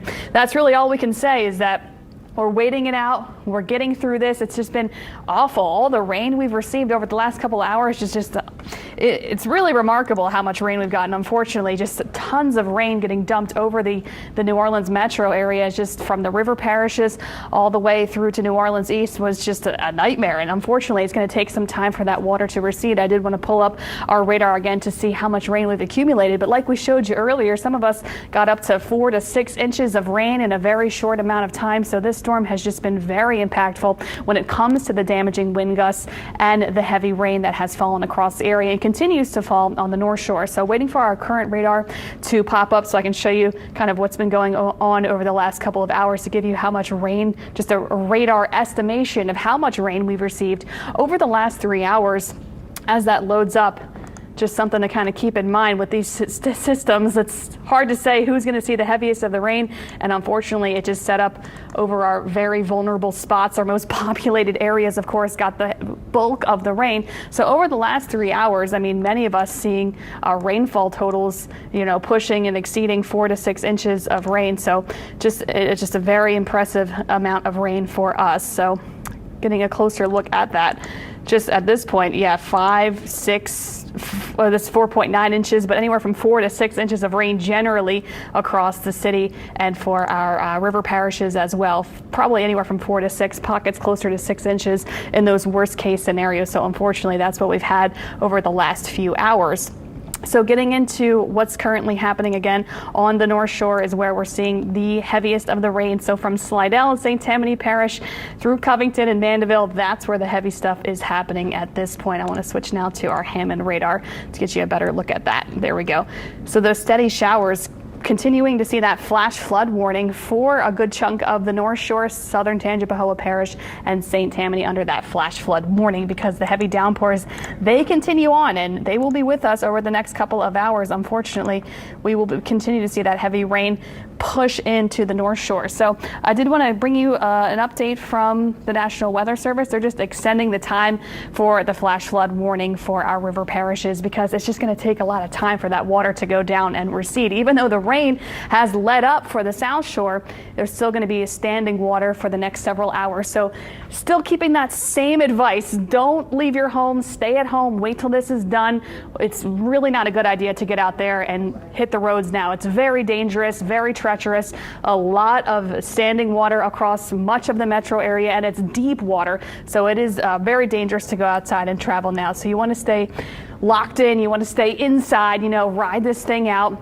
Hopefully you haven't lost power. I know tons of people have lost power with those damaging winds that have spread across the area. And now we're still seeing those very strong winds continuing for portions of the area, isolated gusts for parts of the area up to 50 to 60 miles per hour. And the heavy rain again pushing into Covington and Mandeville at this point. That's where the heaviest of the showers are pushing in. A closer look at those happening along I-12, but even Slidell, included in those heavier downpours. But look at that, all that torrential rain coming in off of Lake Pontchartrain for Mandeville, Madisonville. That's where the heaviest of this is going into right now, stretching up into Folsom and to Hammond getting slammed with that heavy rain, and along I-55. So just a nasty set as we go into the next couple of hours as we continue to ride this thing out. It's traveling pretty slowly. Francine is taking its time. I know we've been saying how it's going by fast. It will be going by fast, but unfortunately not fast enough. It's just lingering a little bit too long and dumping too much rain for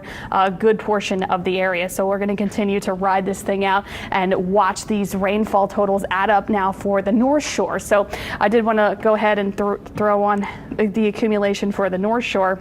So of course those totals not as high yet, since we're waiting to see how much can we pick up on the North Shore so far, seeing anywhere from 2 to 3 inches of rain for parts of St. Tammany Parish and southern Tangipahoa Parish, up to maybe 4 inches. And again, these are radar estimations, not always the best. They don't give you the exact numbers, kind of just a good estimate of what you can see. So on the North Shore, starting to see anywhere from 3 to 4, maybe 5 inches in a few spots, especially for southern Tangipahoa Parish. So those totals are certainly adding up right now.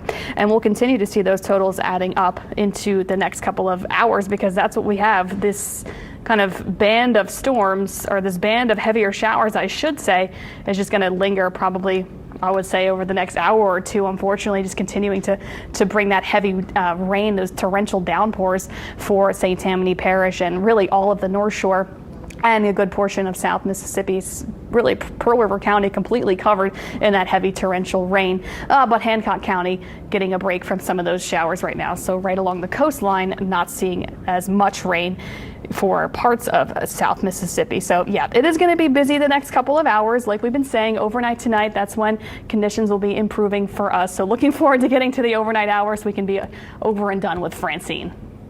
Over and done with Francine sounds fantastic. Yeah. Sounds great. All right. Well, we can't wait for that to happen. Yes. It's going to be fantastic. All right. So there's obviously been reports of street flooding coming in from all across the metro area. The North Shore is just now getting that outer eye wall, which, you know, as Alexa just detailed. At this hour, though, that flooding has not only caused homes and businesses to take on water, but there have been a couple of people evacuated from homes where they felt like they couldn't get out in Jefferson Parish. But in Orleans Parish, there also apparently are some issues where we always see them on those underpasses. Yes, the Canal Underpass is infamous for this every time that we get any kind of heavy rain, and that's where we find Alyssa Curtis. She's been all over New Orleans. What are you seeing at this underpass now, Alyssa?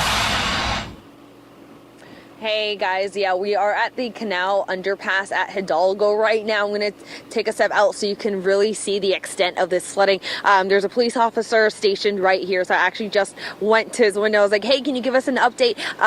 The water rescue is complete. They were able to get the person out, but this is exactly why you don't want to drive through these areas. The flooding here is so extensive. It's coming out, I would say, about a block from the actual underpass, the direct underpass. So this flooding here is really extensive. The flooding at the Carrollton underpass is also really bad. We know that one is really infamous as well. People love to drive through that one. Some people get stranded at that one. That one is also looking pretty much exactly like this. The wind out here is picking up. The rain has died down for a little bit. There was no rain, but now it is slightly drizzling and nothing bad at all, especially from when you guys saw me at the flooded Olive Street. It's nothing compared to that, but definitely very windy. So police continue to stay inside. I've seen a few people go outside and kind of check on the damage, look in awe at the street flooding. Just watch it on TV. It looks better on TV. We do not want you guys outside in these dangerous conditions. I will say, like we just mentioned, there was a water rescue earlier. We were trying to get here, and we almost, I wouldn't say we got stuck, but we were trying to avoid getting stuck. We were in the Holly Grove area. We had to take some detours just because of all the street flooding, especially in that neighborhood. So we are seeing so much more street flooding than last time I spoke to you guys about an hour ago and an hour and a half ago. So a lot more street flooding right now, and it seems that it's kind of in that like standing water portion of the night right now. You can probably hear it is extremely windy right now. It really picked up in the last 20 seconds. I'm not sure if you guys can see like the tree branches just swaying back and forth really hard. I'm kind of bracing myself as well. I'm sure you guys can hear the wind in the microphone, but again, this is just not what you guys want to be out. These conditions, you don't want to be out in these conditions either. I know the rain has stopped, but it's still not great. But this is not unusual. We know for the Canal Underpass and similar areas like it.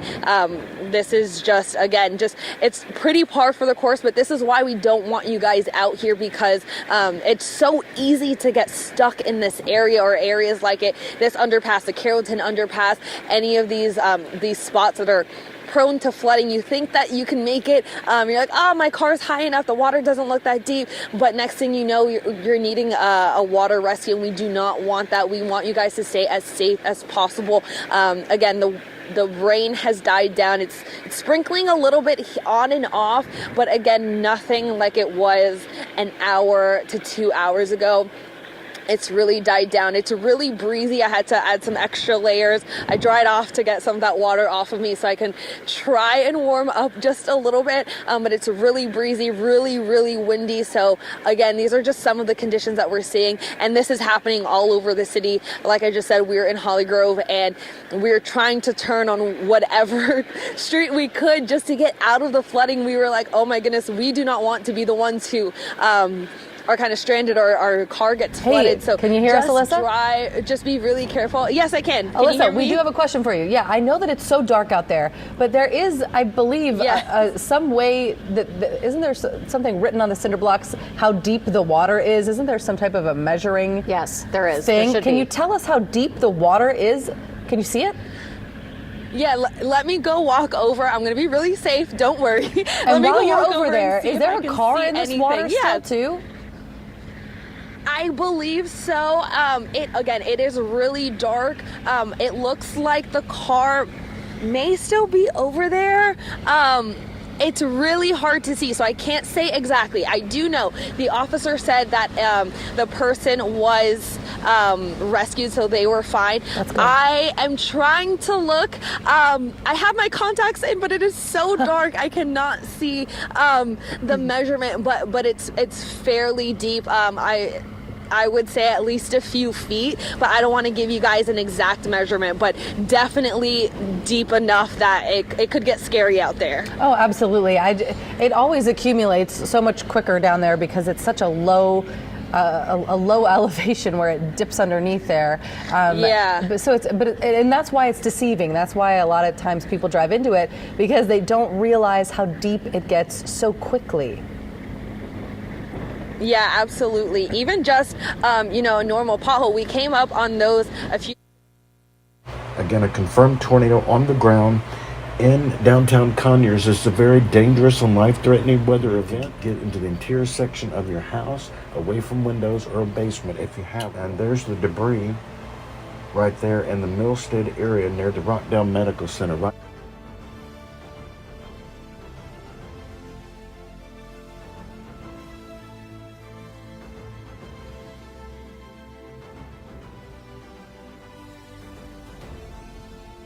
Channel 1 Atlanta.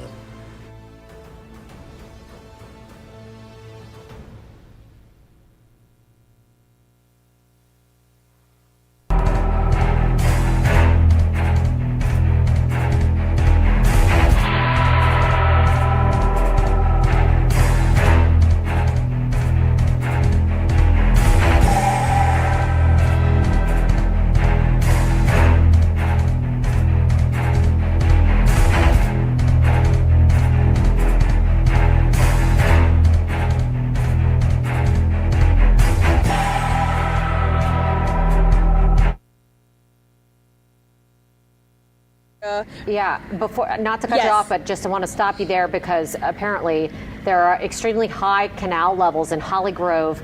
That canal in Holly Grove is a drainage canal, which is an indication that the Sewage and Water Board's drainage system is completely overwhelmed. It could indicate a problem with pumping and power and all those things. Now, Joe Giarrusso, the city council member, recently tweeted that the Sewage and Water Board is reporting high canal levels in Holly Grove, Lakeview, Gentilly, and maybe New Orleans East. Apparently, they've had some issues with power. The EMDs, that are those backup power generators, went down and will likely prolong proper drainage. There were also some issues with power in another part of the city. No reports of widespread downed pumps, but this is obviously a Sewage and Water Board issue of the system being overwhelmed and possibly some problems happening. Yeah, that would make a lot of sense because, again, in that area, not only was there flooding, but there were power outages. A lot of those streets were going dark. So that would make absolute sense.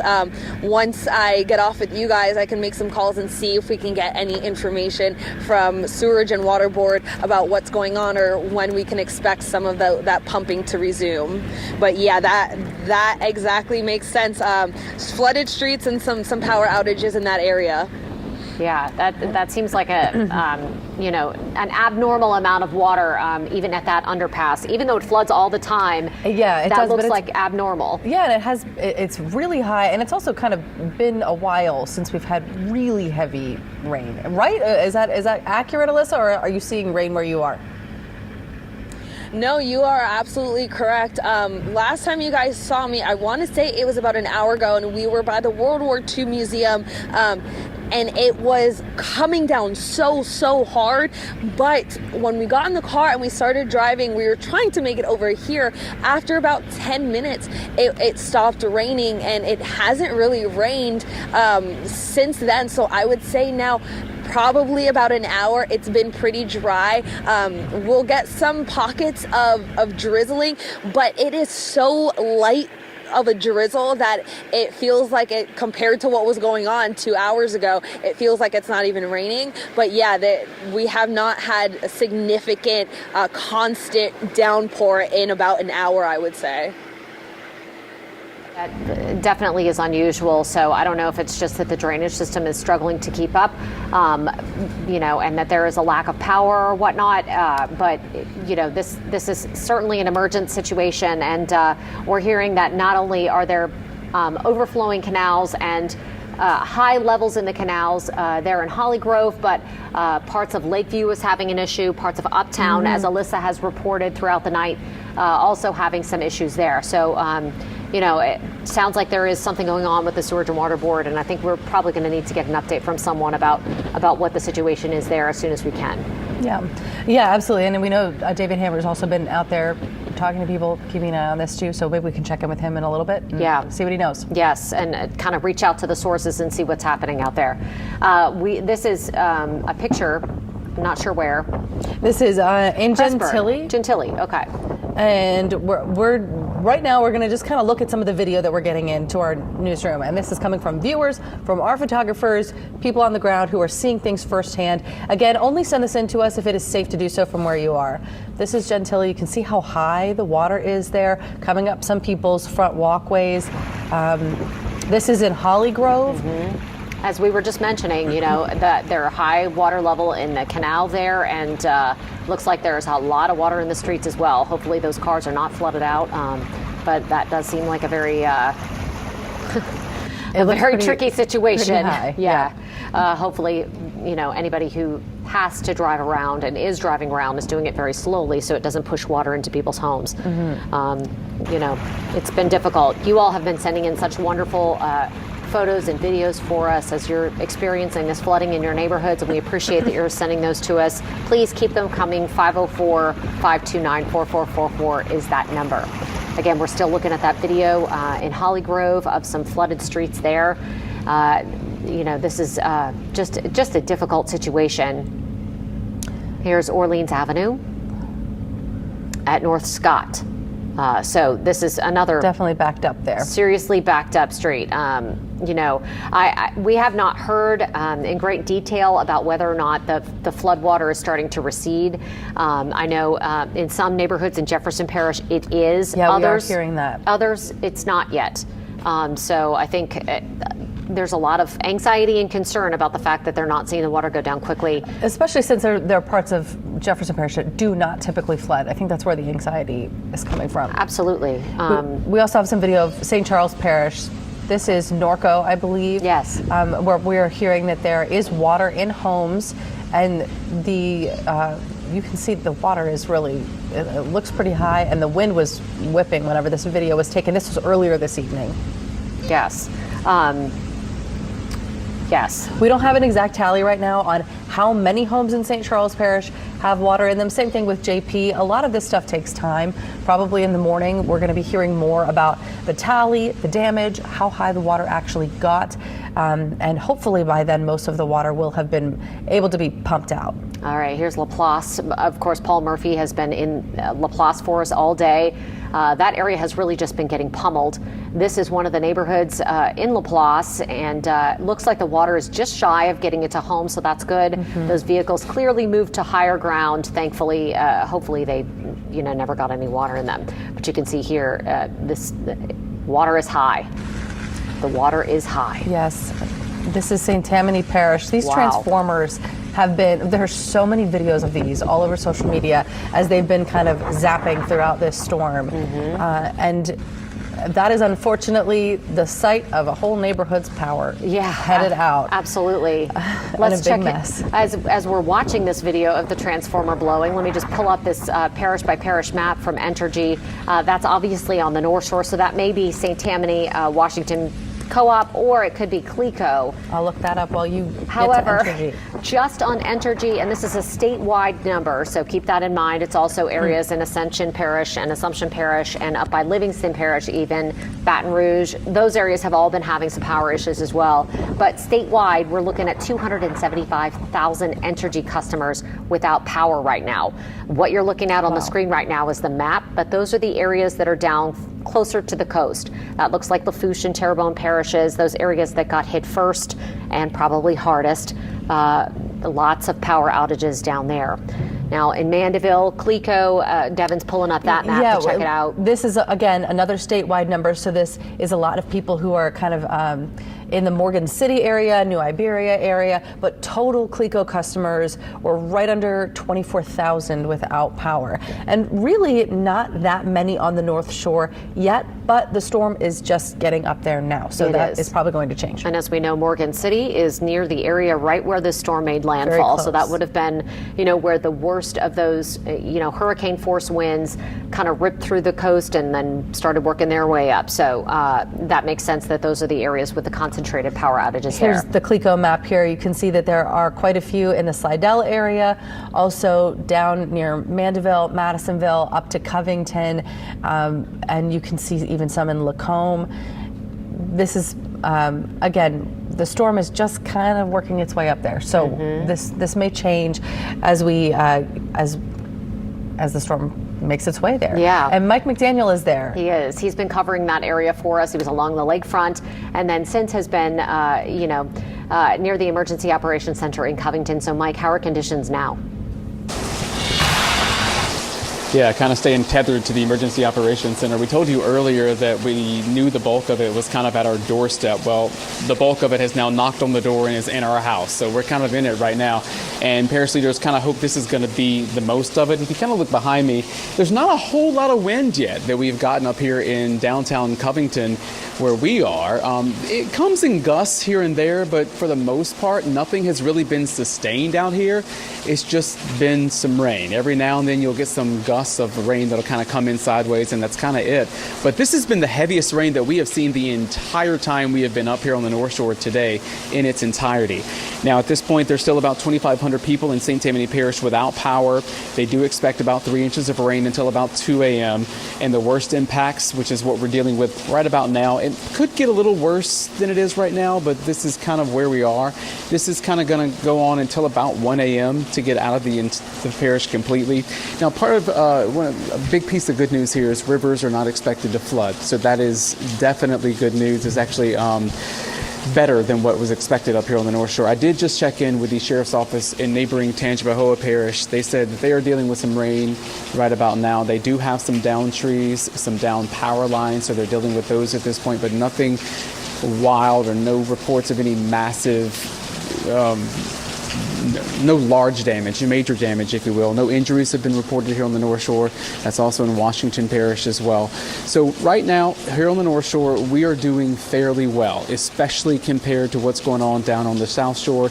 We have not heard of any areas that are dealing with a lot of flooding up here. Now, of course, there are those low-lying areas, streets that are prone to flood, but those flood during a normal rainstorm, right? So that's expected to happen during a storm like this. Thankfully, this is just a tropical system now, kind of moving through the North Shore. It is going to linger around for a little bit, so folks here at the EOC are staying where they are. They're going to be monitoring throughout the night. Everything has been staged ahead of time, so everyone knows what their job is when the daylight comes to get out, start assessing things. That's where they're going to start clearing debris if there is any, clean up any down power lines, clean up any down trees if any more or if any happen. And of course, more power outages, as Devin was mentioning, will probably last throughout the night. That's probably going to increase as the storm comes through. And remember, it's just going to take time for these power crews to kind of get out, get power restored, and kind of get life back to normal. But they're hoping they can just kind of bounce back to life come tomorrow morning here on the North Shore. Ladies. All right, good update there. You know, it's going to be, quite some time before we can figure out exactly what's happening up there, especially since it's in the dark. I mean, that makes it so much more difficult. It does. It makes it harder. And we say this every time that there is a storm because it always seems to happen at night. Yes. When the daylight comes, we're going to really see what happened and what the damage was. Yeah, absolutely. And hopefully for a lot of the areas, they are a little drier in the morning. For sure. Thanks to the pumps working overnight. Yes. Now, some areas are really starting to dry out tonight, and those are the ones that really got hit hard first. Yep. And that includes Galliano. Meg Ferris has been down there reporting for us throughout the day, and she's joining us with the very latest. Meg. Well, I'm coming back to you with a report this time from Thibodaux, which is about almost an hour north of where we are in Galliano, but both in Lafourche Parish. And this is according to the president of the parish, Archie Chasson. He says the street and some of the housing units, a government housing development, took on water. The sheriff's office got to the front of the street, and our crews were able to load people on a bus, 24 to 26 people. The bus took them to a shelter. That also included 8 children who were evacuated from that housing development. Now, this happened on Lasagne Street up in Thibodaux. So that's all the information we have at this point. It sounds like everyone is okay, but they all had to be evacuated from their homes that did take on water up in Thibodaux. So I am sure tomorrow at daylight we'll be able to see more of the damage north of here in Thibodaux. But here in Galliano, as you can see, the wind is still very, very strong. No rain, but on this south side of the storm, the drier side of the storm, the wind is still gusting very strongly, and you can probably see behind me that power is out throughout Galliano. There's just no power. What you're seeing, the lights you're seeing, are from our camera batteries and from a generator here at the Port Commission. So that's the latest on that, and now I'll throw it back to y'all. Wow, a dangerous situation there. Glad that they are okay and that they are safely at a shelter. They will have to, kind of start to pick up the pieces in the morning and try and figure out what to do next. So hopefully they're getting some help. Lots to talk tonight about the pumps. What is on, what is not, what is working, what is not? Yeah, what's happening in New Orleans. Lots of street flooding that is just standing there, canals being extremely full. Issues with some power, and we want to check in with David Hammer, who has been working the phones to get some information about the latest there. So, David, are you on the phone? Yes, I am, Katie. I've just been in Lakeview. Canal Boulevard is impassable around Polk Street, which I have not seen before. And I actually spoke to a gentleman who lives just about a block away from there who said his house is flooded. And they have had issues with pumps failing before back in 2017, but they had not had this issue in Ida or in the other big storms. So we're seeing more problems in Lakeview than we've seen in quite some time since the August 2017 floods. And I'm told by Councilman Joe Giarrusso that we did have problems with the electromotive diesel generators that back up the power generation for the older pumps that serve Lakeview. Don't know if that is the reason, but we're definitely seeing some of the smaller streets and even a major portion of Canal Boulevard that are not draining. They are draining slowly or appear to not be draining at all. Yeah, that's difficult, and that's an indicator that there's something wrong. It does take a while for them to catch up, but if things aren't moving and it's been over an hour, typically that means there's something wrong with the system. Yeah, something stalled. It's a red flag, right, David? Yeah, absolutely. In some places, you see the water moving toward the catch basins and very slowly. In other places, you don't seem to see any movement at all. And I spoke to Eli Durham, whose parents' house just flooded, and they do have a basement that's on slab on grade, but they have been having problems with flooding but they were told that the new drainage in the streets there from new paving work that was done was going to help with that, and here was the first test, and it apparently failed. Oh, that's not good. No, David, the Surge and Water Board seemed so confident going into this storm that it was going to be able to manage this and that things would be under control. Can you speak to that at all? Was that a false confidence there, or did something happen here that was truly unexpected, out of control? Well, I don't think it was a false confidence, because they did have more power going into this than they've had in a long, long time. And they had all of those electromotive diesel backup generators functioning going into the storm. But according to Joe Giarrusso, the council member, some of those, or maybe even all 5 of them, went down. That's 12.5 megawatts of power right there. If that's knocked out, that has a significant impact.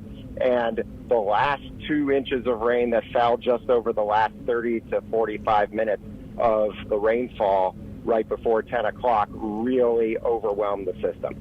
So you see slow drainage after that, but if there are problems with some of the pumps or some of the drainage lines, as we see in Lakeview, then that's a problem. Yeah, absolutely. All right, that is great information tonight, David. We appreciate that report. We'll probably end up checking back in with you in a little while later as we continue to monitor this flooding emergency. Yeah, thank you, David. Mm-hmm. Yep.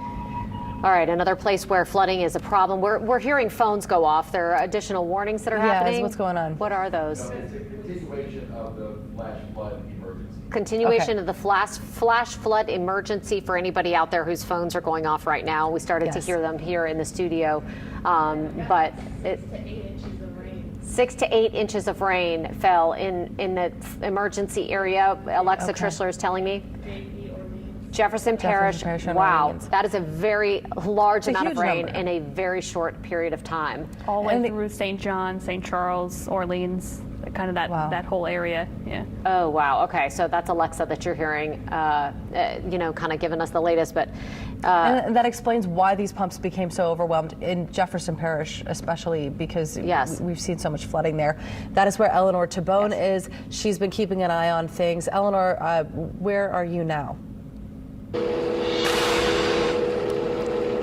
Devin and Katie, now I'm on Clearview Parkway. I'm going to step out the way because just 2 blocks from up is the West Napoleon Canal, which we know overflowed during this tropical weather. Now, straight ahead, Sam's going to show you can see a car basically submerged in the water over here. Now, we can see an energy truck right here. Now, I don't know why this energy truck is here. There could be possibly downed power lines right here. Now, this tow truck is here waiting to eventually remove this car from the floodwater here. We're seeing cars being turned around. There was law enforcement out here before getting cars and notifying them that they cannot pass on Clearview right here. And as I mentioned, just 2 blocks. If you zoom in and you can see those green traffic lights, that's where West Napoleon is. And right there is the canal that we know overtopped, as well as the other 2 major canals in Jefferson Parish. Now, right where the drive-through is and that bank is, law enforcement was telling me that is higher ground, and then you could possibly get on the other side, but there is no way to pass this. And as I mentioned,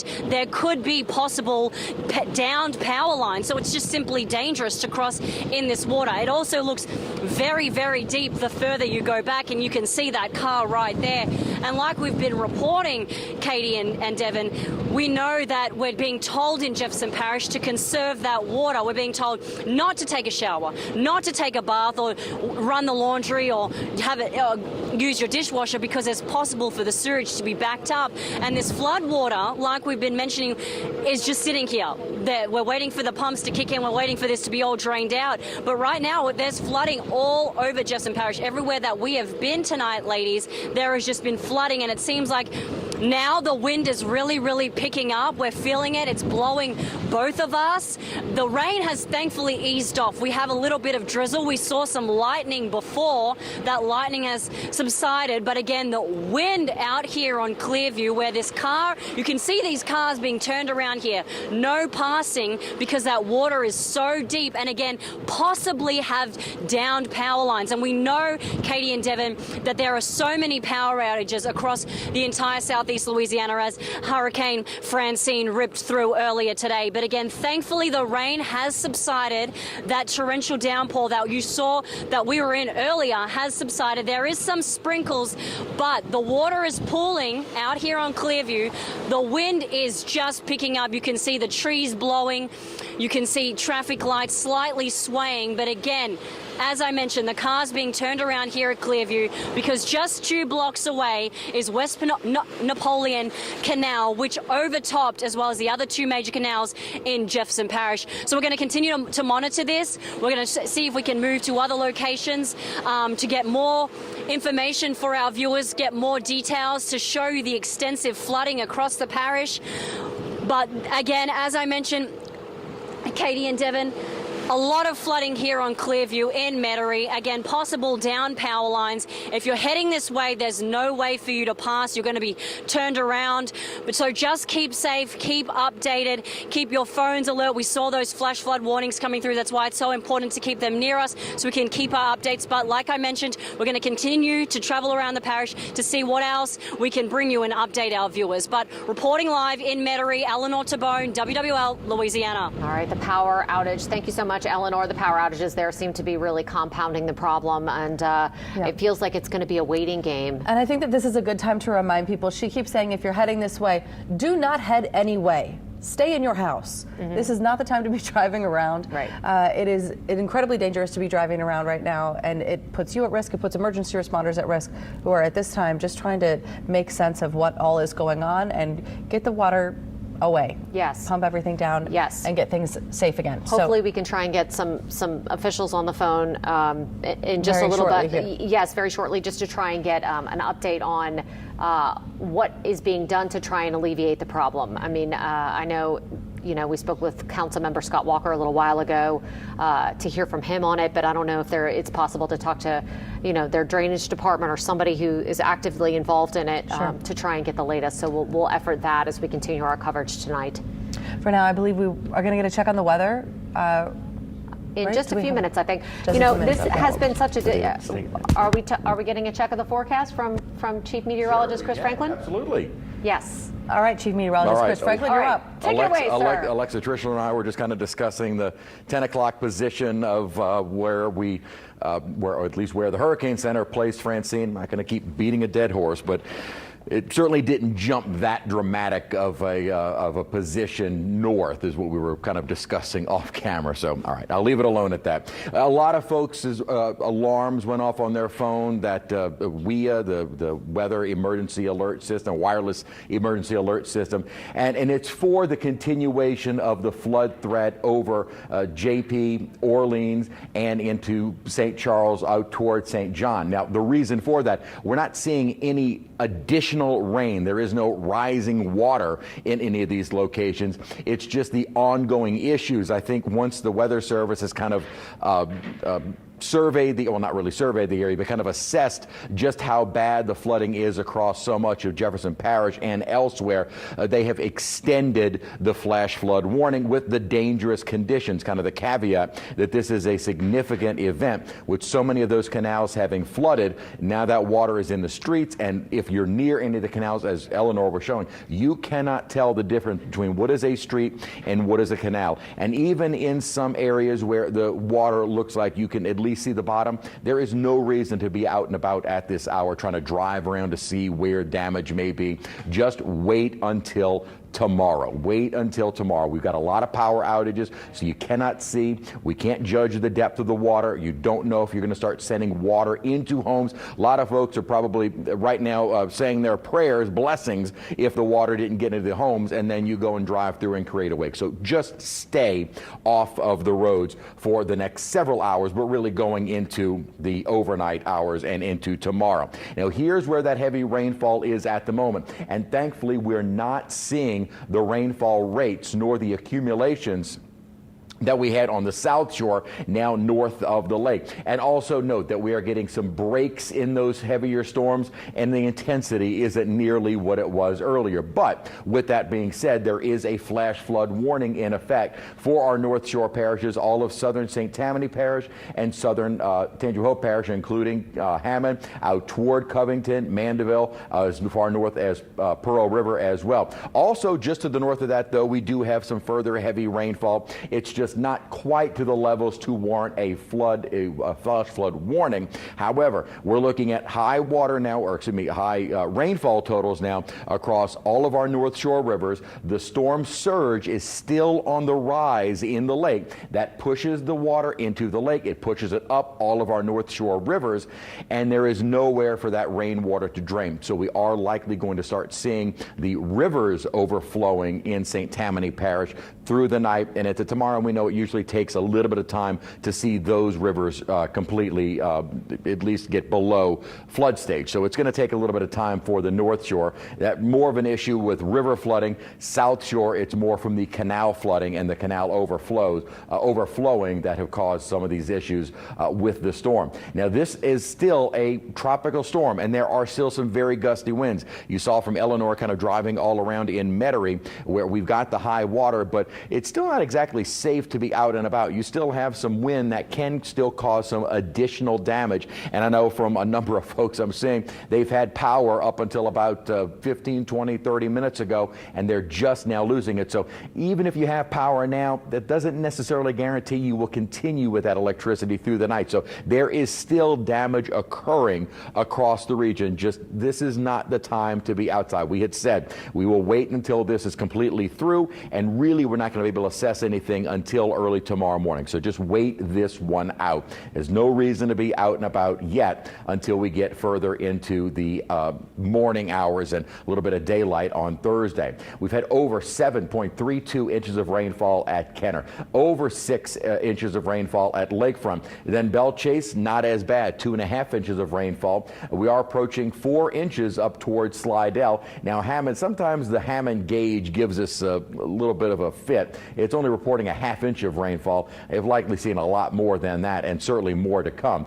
Now looking at Picayune, almost 4 inches of rainfall, and we are over 4 inches of rainfall thus far at Gulfport. Winds are still windy. Winds are still picking up, I should say, and gusting over 50 miles an hour in the city, and sustained at near 40 miles an hour. They are diminishing, but still very brisk down at Homa, still brisk at Gonzales, and winds are increasing now across the North Shore. So the wind still very much an issue with power outages, other tree limbs coming down, and just further damage is still possible through the rest of the night and into early tomorrow morning. By wake-up time tomorrow morning, the center of what is left of Francine will be well to our north. We will have that dry air wrapping around, so we will begin to see those improving conditions. So there is light at the end of the tunnel with the heaviest of the rainfall now a little bit more focused on the North Shore. That will continue shifting northward after midnight, so we probably got another few hours north of the lake to deal with the heavy rain, and then as that rain continues pushing northward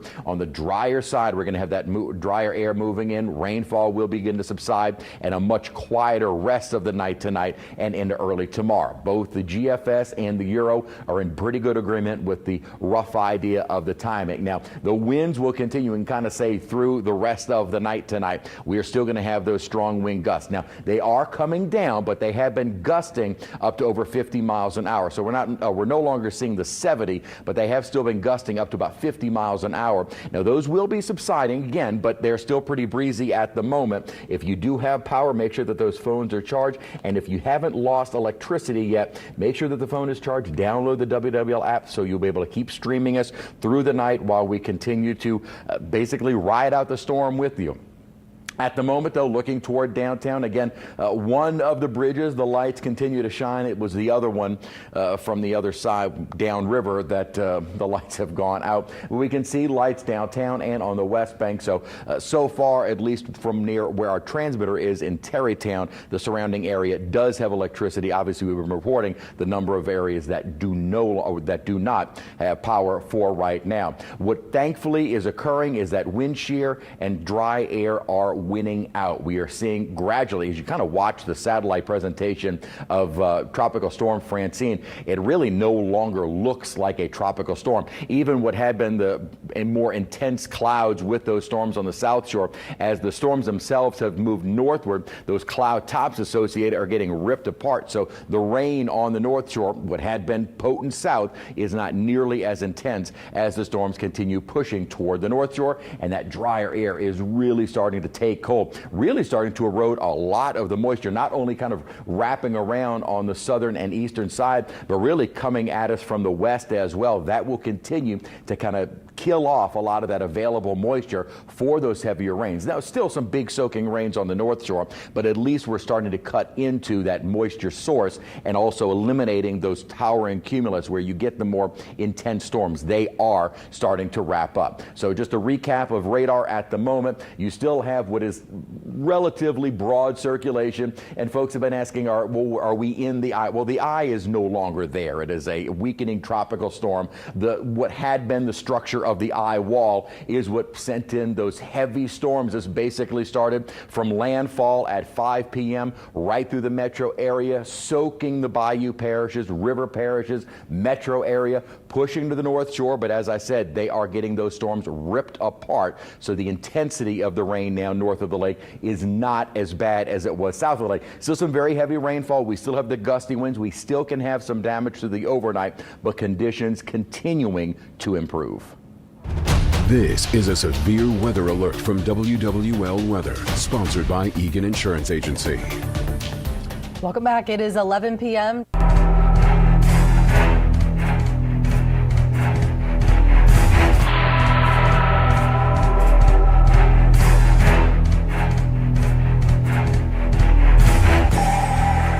Franklin has mentioned it is starting to weaken, which is good news. However, it has left significant problems in its path, among them damage, power outages, and flooding. And that is what we want to address right now. We're hearing both in Jefferson and Orleans parishes that there is significant water in the streets.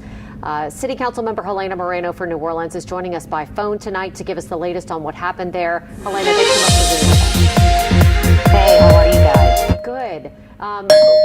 Obviously our first question is what's happening with the Sewerage and Water Board? What are you hearing? We're hearing that the EMDs may have gone down and that there may have been some power issues, with the agency. So it looks like, the Sewage and Water Board has been doing the best that they can, kind of with a game of whack-a-mole all evening. It does appear, just kind of the latest information that I'm getting, that there appear to be some EMDs down, which is our backup power for some of the pumps. Just to give you a little bit of a timeline here, and sorry, I'm going through like a variety of different texts and emails and things like that, but it looks like, let's see, roughly around 7 o'clock, it looks like DPS 12, which is the pumping station over near Lake City Park, one of the ones by City Park, that it went down because it lost energy power. And then they got that one back on, and then they lost another station because of loss of energy power, and they were able to get that one back on. And that one, the second one that went down was number 14, which is New Orleans East. And then it looks like they started to have some, obviously severe issues with the rain and things like that. So we started to see canal levels really go up in Holly Grove, Lakeview, Chantilly, and also in New Orleans East. And at the same time, some of the EMDs, those tripped offline. And so those tripped offline, but then they were able to get the EMDs, which once again, that's the backup power, back on. But now apparently it seems that maybe those have have tripped back off again, and so we've got Steve Nelson, who's one of the top folks over at Sewage and Water Board, looking at EMD operations right now. Everybody's on site trying to get things moving again.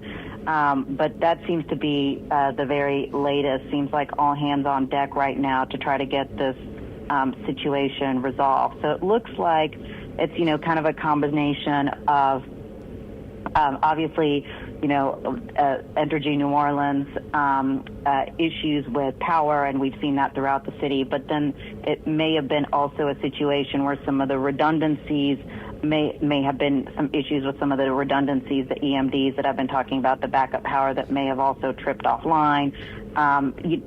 Earlier today, that situation was resolved fairly quickly, so hopefully that's going to be resolved fairly quickly again. But that's the latest information that I've been receiving. Once again, also taking a look at just different places that are receiving, significant street flooding. I also want to make sure that your viewers know that they can take a look at, different street flooding that's happening across the city. If they go to streetwisenola.gov, that's one of the dashboards that we have that's live that lets you know, like, where are the underpasses that remain closed and things like that. So just some things that, may be able to provide good information that's easily searchable online. Okay, thank you so much for that update. Now, Pump Station 12 is the one in Lakeview that gets water, kind of out of that upper part of Lakeview. Was that pump, you said it was turned back on, was that using one of the frequency changers and getting Entergy power you mentioned?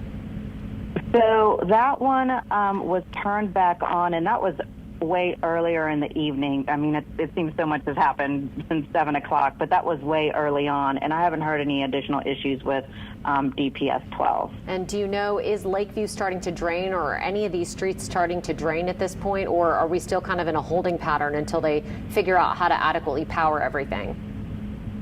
I mean, the thing that I've been mostly concerned about is how do you get those EMDs working again? So that's really where I've been focused on, like, what are you all doing to get that back going? Mm-hmm. And it does seem that it's all hands on deck, trying to get the EMDs back on so that we can, make sure that we are pumping the water out correctly. And the turbines have not gone down, right? Those main power generating turbines? Not that I've heard of. This is the, like I said, it's just a variety of different emails and texts back and forth as they're trying to work on emergency operations. But like I said, I mean, it seems like it's very much been kind of a game of whack-a-mole all night. Mm-hmm. Do you know if there have been any, running smoothly? We heard some reports of homes taking on water. David Hammer, listed a couple in his report just a little while ago. I think specifically Lakeview, he said. Lakeview, right? yes. Mm-hmm. What are you hearing? Yeah, we're definitely hearing about issues in Lakeview, flooding in Gentilly. Some in Gentilly are telling me that they haven't seen flooding like this, like really ever in parts of their neighborhood. So yes, Lakeview, Gentilly, Mid-City, obviously, the Broad area over by the Zulu Club, that apparently is flooded again. So yes, I mean, no doubt about it, we unfortunately do have some flooded areas, and I'm sure you've probably already heard there was a rescue over by the canal underpass. We remind people, please do not get in your cars and drive. Just because it stopped raining doesn't mean that the streets aren't still flooding and that there aren't power lines down. It's still a really dangerous situation out there. Please don't get out there and drive. And then when it comes to power outages, obviously have been talking to Entergy all night. They are working on trying to begin switching so that, and what I mean by switching is like switching to other power sources, potentially those that they can tonight, to restore some people's power tonight. Mm-hmm. And so that could be happening soon. They have to wait until the majority of the storm passes and obviously the winds subside to less than 30 miles an hour. And then after that, at first light, they'll begin, doing all of the damage assessments and repairs across the city to get everybody's power back on. Do you know, I mean, obviously the wind has died down. There's no way that the winds are still past that threshold, but can they get anywhere given that the roads are flooded to really assess things and figure out what's going on? That's the thing. Usually they wait till first light to be able to go out and do the damage assessment and start the actual repairs. But there are some times when, the grid is able to switch around some people's power and get power back on when it's not necessarily maybe something that's a complete damage to a line, like your pole didn't get knocked down. Mm-hmm. Maybe it's a trip situation that can still, potentially get power restored to you tonight. But more than likely it's going to be, after first light when they can assess the damage and get crews out there. I do want to say this, that Entergy New Orleans, does have thousands of crews around the New Orleans area staged and ready to go. They did have all of that in place. They've also had their war room in place, ready to activate teams. They've certainly been monitoring the situation and advising the city council as to what's going on and where the power outages are throughout tonight, and of course now into the evening as well and overnight. That's reassuring that they're keeping you all informed. I know that people wish that they would be able to get out there sooner and really start reassessing things. And I'm sure the large number of people. I'm not sure what the tally is right now. I'd have to take a look at the map. But all of those people who are without power tonight, appreciate any effort that they can make as soon as possible to get the AC back on. Yeah, no doubt. I mean, let's see. It looks like at the 11 o'clock report, it looked like for Entergy New Orleans, there were 45,536 customers out. Wow. And so, let's see. Yeah, so first light, they'll start the damage assessment. Sorry, I'm just reading through different texts here as they're coming in. The other thing, too, I just want to remind everyone, Katie and Devin, that what we traditionally do, and it looks like that is the plan again, although I don't know exactly which rec centers will be open, but, if there are people with significant power outages and they need to go and, let's say, charge their cell phone and get some AC, get some water, things like that. In the past, we have opened up rec centers, which from what I understand, as needed, that will happen again after this particular storm. And then I also want to remind everyone who's watching that since Hurricane Ida, we've moved forward with community lighthouse projects that are meant to, be brought to the public or made available to the public when the grid goes down. And these are different churches and nonprofits that have allowed us to put solar panels on their buildings and batteries.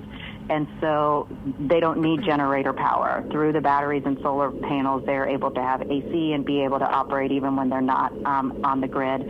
And we're hoping to, potentially have some of those up and running, once again, depending on need tomorrow. That is very hopeful that people can get there as long as we get the streets drained. I know in New Orleans, there was mention that all of the shelters that are currently open right now were full. Is that still the case? So in New Orleans, what we had open was Rosenwald, but Rosenwald, remember, was specifically for our unhoused population. Okay. And so that's what's open at this moment. But obviously you should be getting information from the city of New Orleans, from NOSEP, early in the morning to start putting out information as to potential centers that will be open, the resource centers that will be open. Should people need water and potential supplies and things like that. And I'm also already hearing that nonprofits like United Way are already preparing to start assisting people, as they always do, who may have had their homes flooded, who may potentially need some kind of assistance with food and things like that. And United Way has always been such an amazing and tremendous resource for our entire region. Okay, Councilmember Helena Moreno, we really appreciate you being with us Thank you tonight. so much. And again, Thank you, takeaways guys. from this. Appreciate you. All hands on deck at the Sewage and Water Board to try and figure out what's going on with the power situation. Those backup generators that used to be backup generators that have now been relied on as obviously a primary source of power in situations like this went down at some point, tripped offline. Whenever they say that, normally that's a problem. That's an indicator of a problem happening. And so they have to figure out a way to get them back up. And then at that point, they can really start making some progress in trying to drain the city. Now, she did say that there was a problem in Lakeview earlier tonight at Pump Station 12, that lost power from Entergy. They had to send power from elsewhere to that pumping station to get it back up and running. But in the meantime, those EMDs went down, so that caused another problem with having enough power to power the drainage system overall. So whack-a-mole, she described it, and that's exactly what it sounds like. Yes, it certainly is. It always is, but tonight it sounds like that. That was the problem. Yes, that was the problem. And so that's why we're seeing significant drainage issues there. All right. Mike McDaniel joining us now from the North Shore. He's been in Covington all night. Yes. Mike, what are you seeing from Francine right now? Well, we're certainly not having the same problems that you guys are down there on the South Shore, and we certainly are very thankful about that. We have been waiting on the wind to show up here on the North Shore, and finally it did, probably within the last 20 minutes or so. It's been kind of coming and going in regards to spurts and the severity of it. We haven't seen anything really too severe at this point. There has been a lot of rain with this. We're actually kind of in a lull, what I would say, compared to how it's been the last few minutes. I don't know if you can see it, but out on the street out there is some, I don't want to say flooding, but there is some water being pooled up on the streets. It's just the drains are trying to catch up at this point because there's just been a lot of water falling at one point. But it's nothing no streets are impassable at this point. It's just water that's kind of collecting on the roads kind of here and there, at least around downtown Covington where we are right now. There are still a lot of power outages in St. Tammany Parish, but that also goes for Tangipahoa Parish as well as Washington Parish. It's just different pockets, and those are expected to increase throughout the night as the storm kind of continues.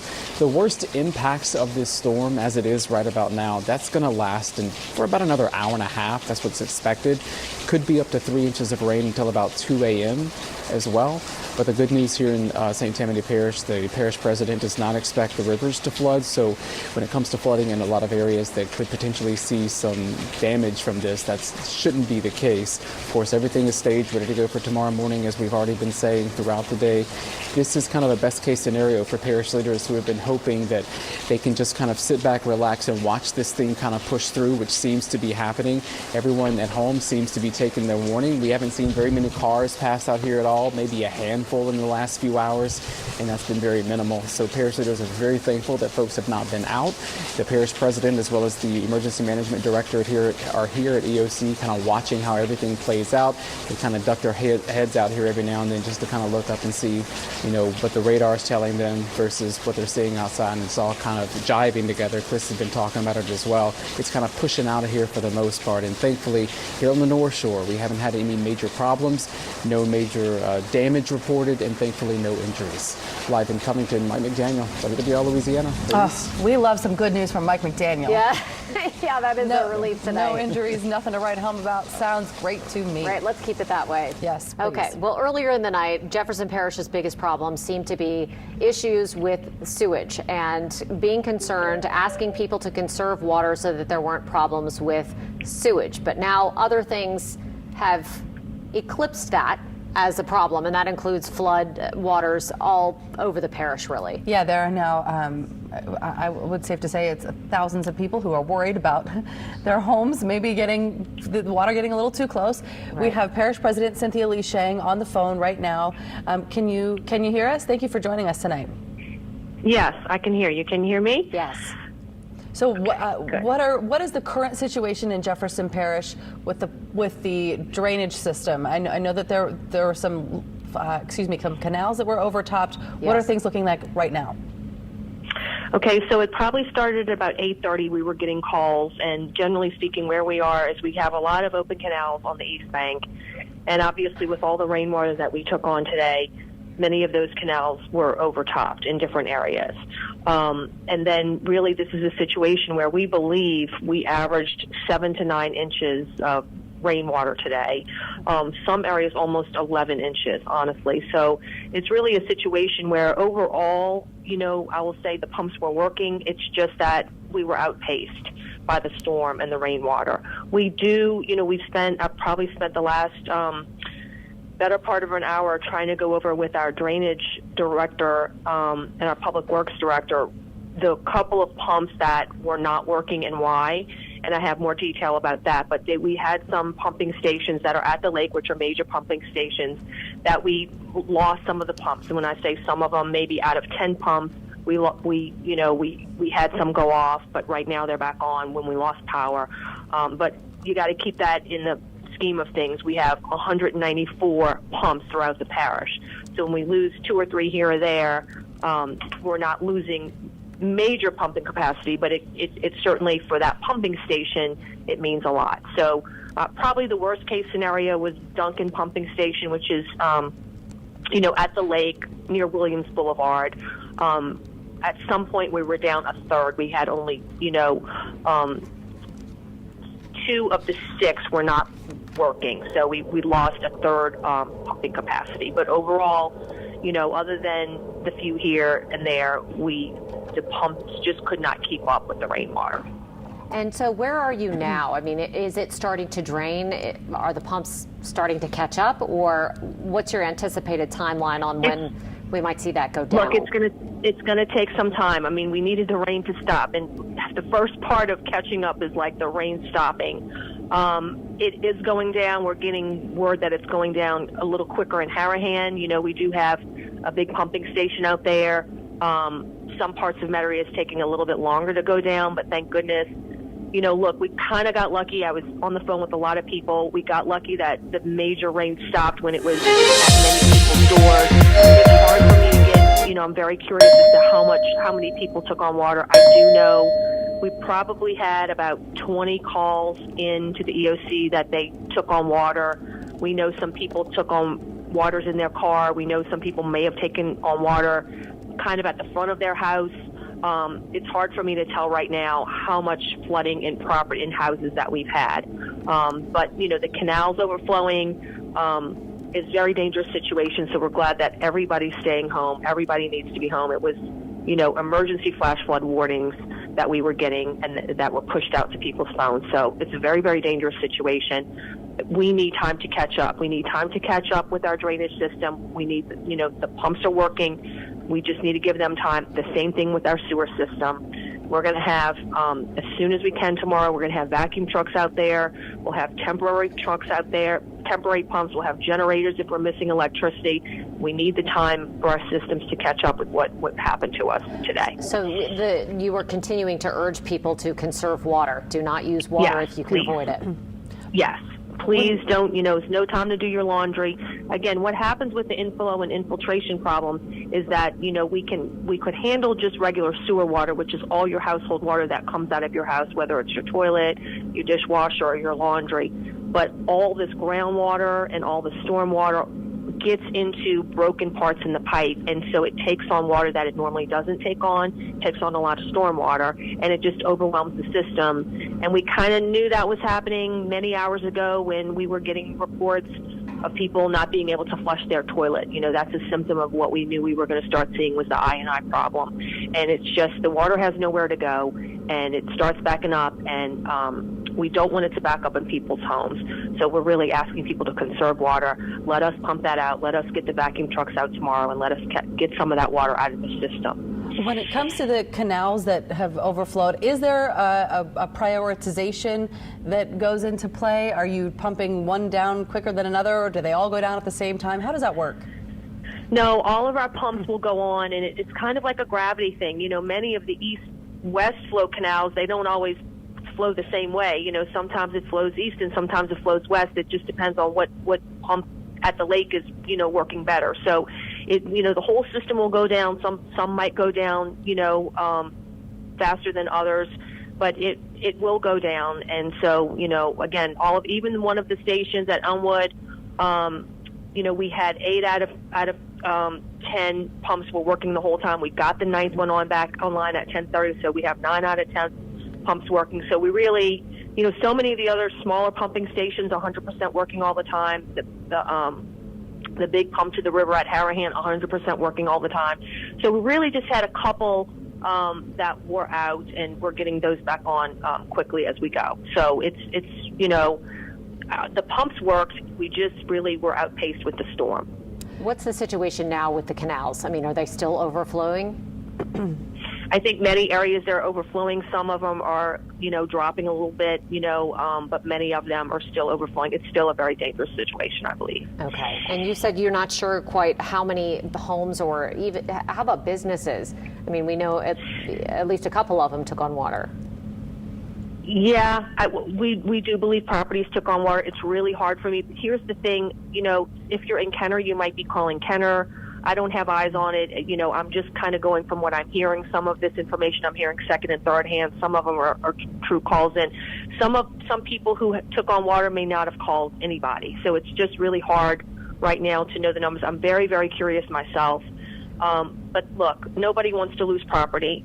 Nobody, especially if it's your home. But I want to get through without any loss of life. And it's still a very dangerous situation out there.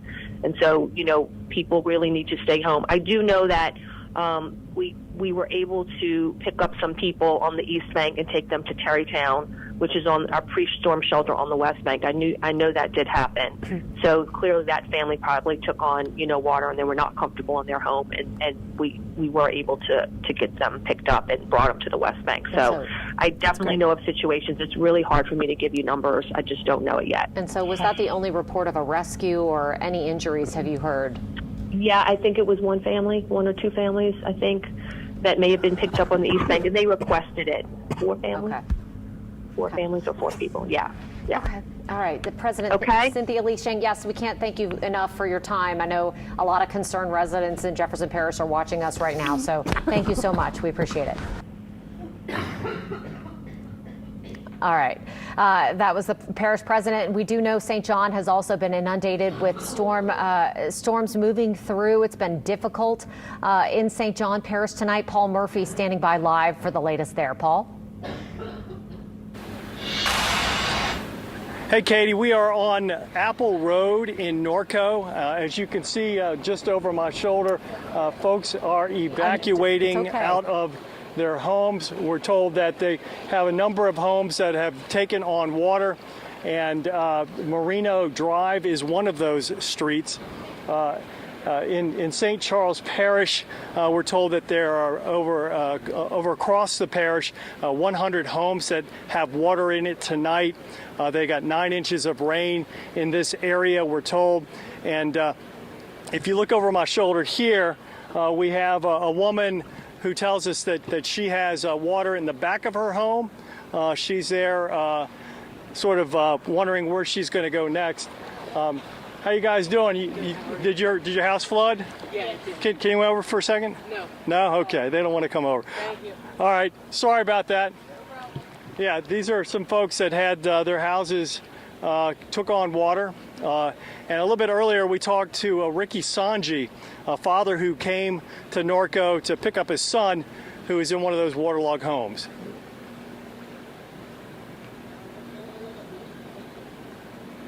And tell me about what's happening here in Norco.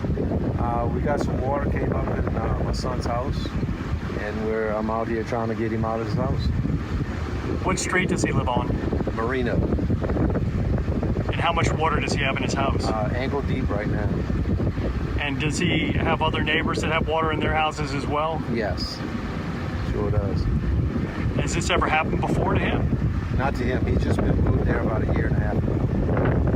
And you're the dad, you're trying to go rescue your son, right?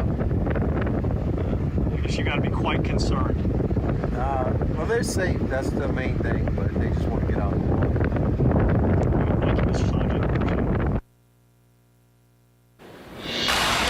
And yes, they are safe.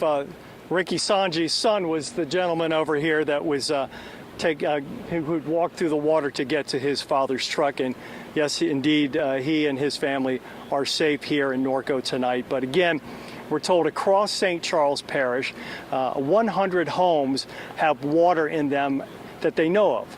I'm sure that number will likely go up as they make the full assessment of the parish. But here in Norco, this is Apple Road. This is the road that takes you through the middle of Norco from Airline Highway to River Road. And some of the streets that are on this side of the railroad tracks are low-lying, and those are the ones that are closest to the spillway that have water in it tonight. So again, we have some homes here in Norco that have taken on some water, and it doesn't look like the water is receding anytime soon. And that's what we're looking at tonight in Norco. Paul Murphy, WWL, Louisiana. All right, Paul, thank you so much. So unfortunate for everybody out there who's got water in their homes and businesses. This is kind of what we were really, really hoping was not going to happen with this storm, that it would be more mild. Unfortunately, we got hit kind of two ways, both with the water through the spillway that we're seeing there, and then from this inundation of rain, and frankly, some failures of the drainage systems in the two areas. Pumps going down, power problems happening in New Orleans. It has been difficult. Jefferson Parish, again, we just spoke with Parish President Cynthia Lee Shang. She said, she doesn't necessarily have ears on every part because there are a number of municipalities in Jefferson Parish. One of the biggest is the city of Kenner. And the police chief in Kenner, Kenner Police Chief Keith Conley, is joining us by phone tonight to give us an update on what happened there. Chief Conley, do we have you? Yes, ma'am. How are you tonight? Great. We're doing okay. We're hanging in there. Thanks for asking. We wanted to find out what's going on in Kenner. We heard from Scott Walker earlier tonight that there were some homes that had trees through them and that there may have been some people rescued from some homes. What's the status in Kenner? Well, I can tell you we're still doing our early assessments, but Kenner got slammed. Kenner got over 10 inches of water. Francine stayed over us for a long period of time, just dumping water on us. We have had flooding from the lake to the river. Currently, we're doing rescue operations where we're getting calls of people that have water in their homes and they're scared, so we're trying to get to them. We're assisting our local our partners in transporting critical care patients from locations to hospitals. We're doing everything we can to give people the help they need. So that is the situation in Kenner. I'm about to go back out and do some more assessments, but we did get a lot of rising water, especially after the storm. And I know that there's going to be widespread reports of water intrusion into people's homes, vehicles. We have vehicles stalled and stranded throughout the city. So we're going to have a massive cleanup in order here in Kenner. Chief, do you have any indication of how many homes have water in them and how much water has made its way into people's homes? Our reports are just ankle deep, shin deep, things of that nature, just enough to cause the water damage that they're going to have to deal with. But no, I do not have numbers. I just have pretty much a windshield survey, but it's going to be pretty widespread. 2 inches or 3 feet, once you get that water in there, it doesn't matter. It almost doesn't matter. Yeah. Any idea about you mentioned that you were doing some rescues. Are we talking a lot of rescues, like 2 or 3, handful? To this moment, we have 25 rescues that we're working on, throughout the city of Kenner. And what areas are we talking about with the greatest amount of water where you're having to go get people out? It is all throughout Kenner, from the north all the way to the south. Wow. How much floodwater, is it extremely deep? I mean, can people walk in it, I guess is the question? In some areas, when the officers got out, because they had to walk to some of these rescues, just to check on the residents when vehicles couldn't get down the street, they were up to their waist in water. So in some areas, they were up to their shins and their knees, and it would progressively get worse to their waist. And we find it's close to where the drainage canals run. We feel that the water might have run over the drainage canals banks and flooded the city in that nature. Okay, so it's the backups in the drainage system there that we're hearing about, similar to what is happening in New Orleans. I mean, in the rest of Jefferson Parish, in Metairie, and other places. Yeah, I don't know what's going on outside of Kenner, but that would be consistent with that information. Anybody injured? Anybody hurt? I don't have any reports of any injuries, but we're still assessing that. the assistance that we're given to the EMS and paramedics are more cardiac care events, pregnancy-related issues, things of that nature at this time. Okay, well, that is a relief. Hopefully those people are getting taken where they need to go, into the hospitals that hopefully have power and access to them, given the amount of water that's everywhere out there. Anything else that you want to let people know? I mean, what can we let people know for you as we move through this emergency situation overnight? I'll let people know just to be patient, that, you know, all your first responders, police, fire, EMS, they're out in the field doing the best they can. Overwhelmed. I know that we're handling, you know, any calls that we get the best we can. We're getting to the ones that, you know, certainly where human life, you know, is in danger. You know, we're prioritizing the calls, but we're not making priorities out of some of the calls. I know we have vehicles going through flooded streets and neighborhoods, so we're going to ask people not to do that. We're going to have work with the city to set up barricades and to prevent that from happening, but we have to take care of some of these critical calls first as we prioritize them. So if people can just stay patient, we're here. We have over 150 people that have been called out into full activation, and we're working around the clock to take care of our citizens here in Kenner. Yeah, there is no greater priority than human life, so that is good to hear that is top of mind. Chief Conley, thank you so much for being with us tonight. Thank you. We appreciate that update, and we'll check back in with you as this emergency continues to unfold. Thank you. Thank you. So 25 people rescued in Kenner. Wow.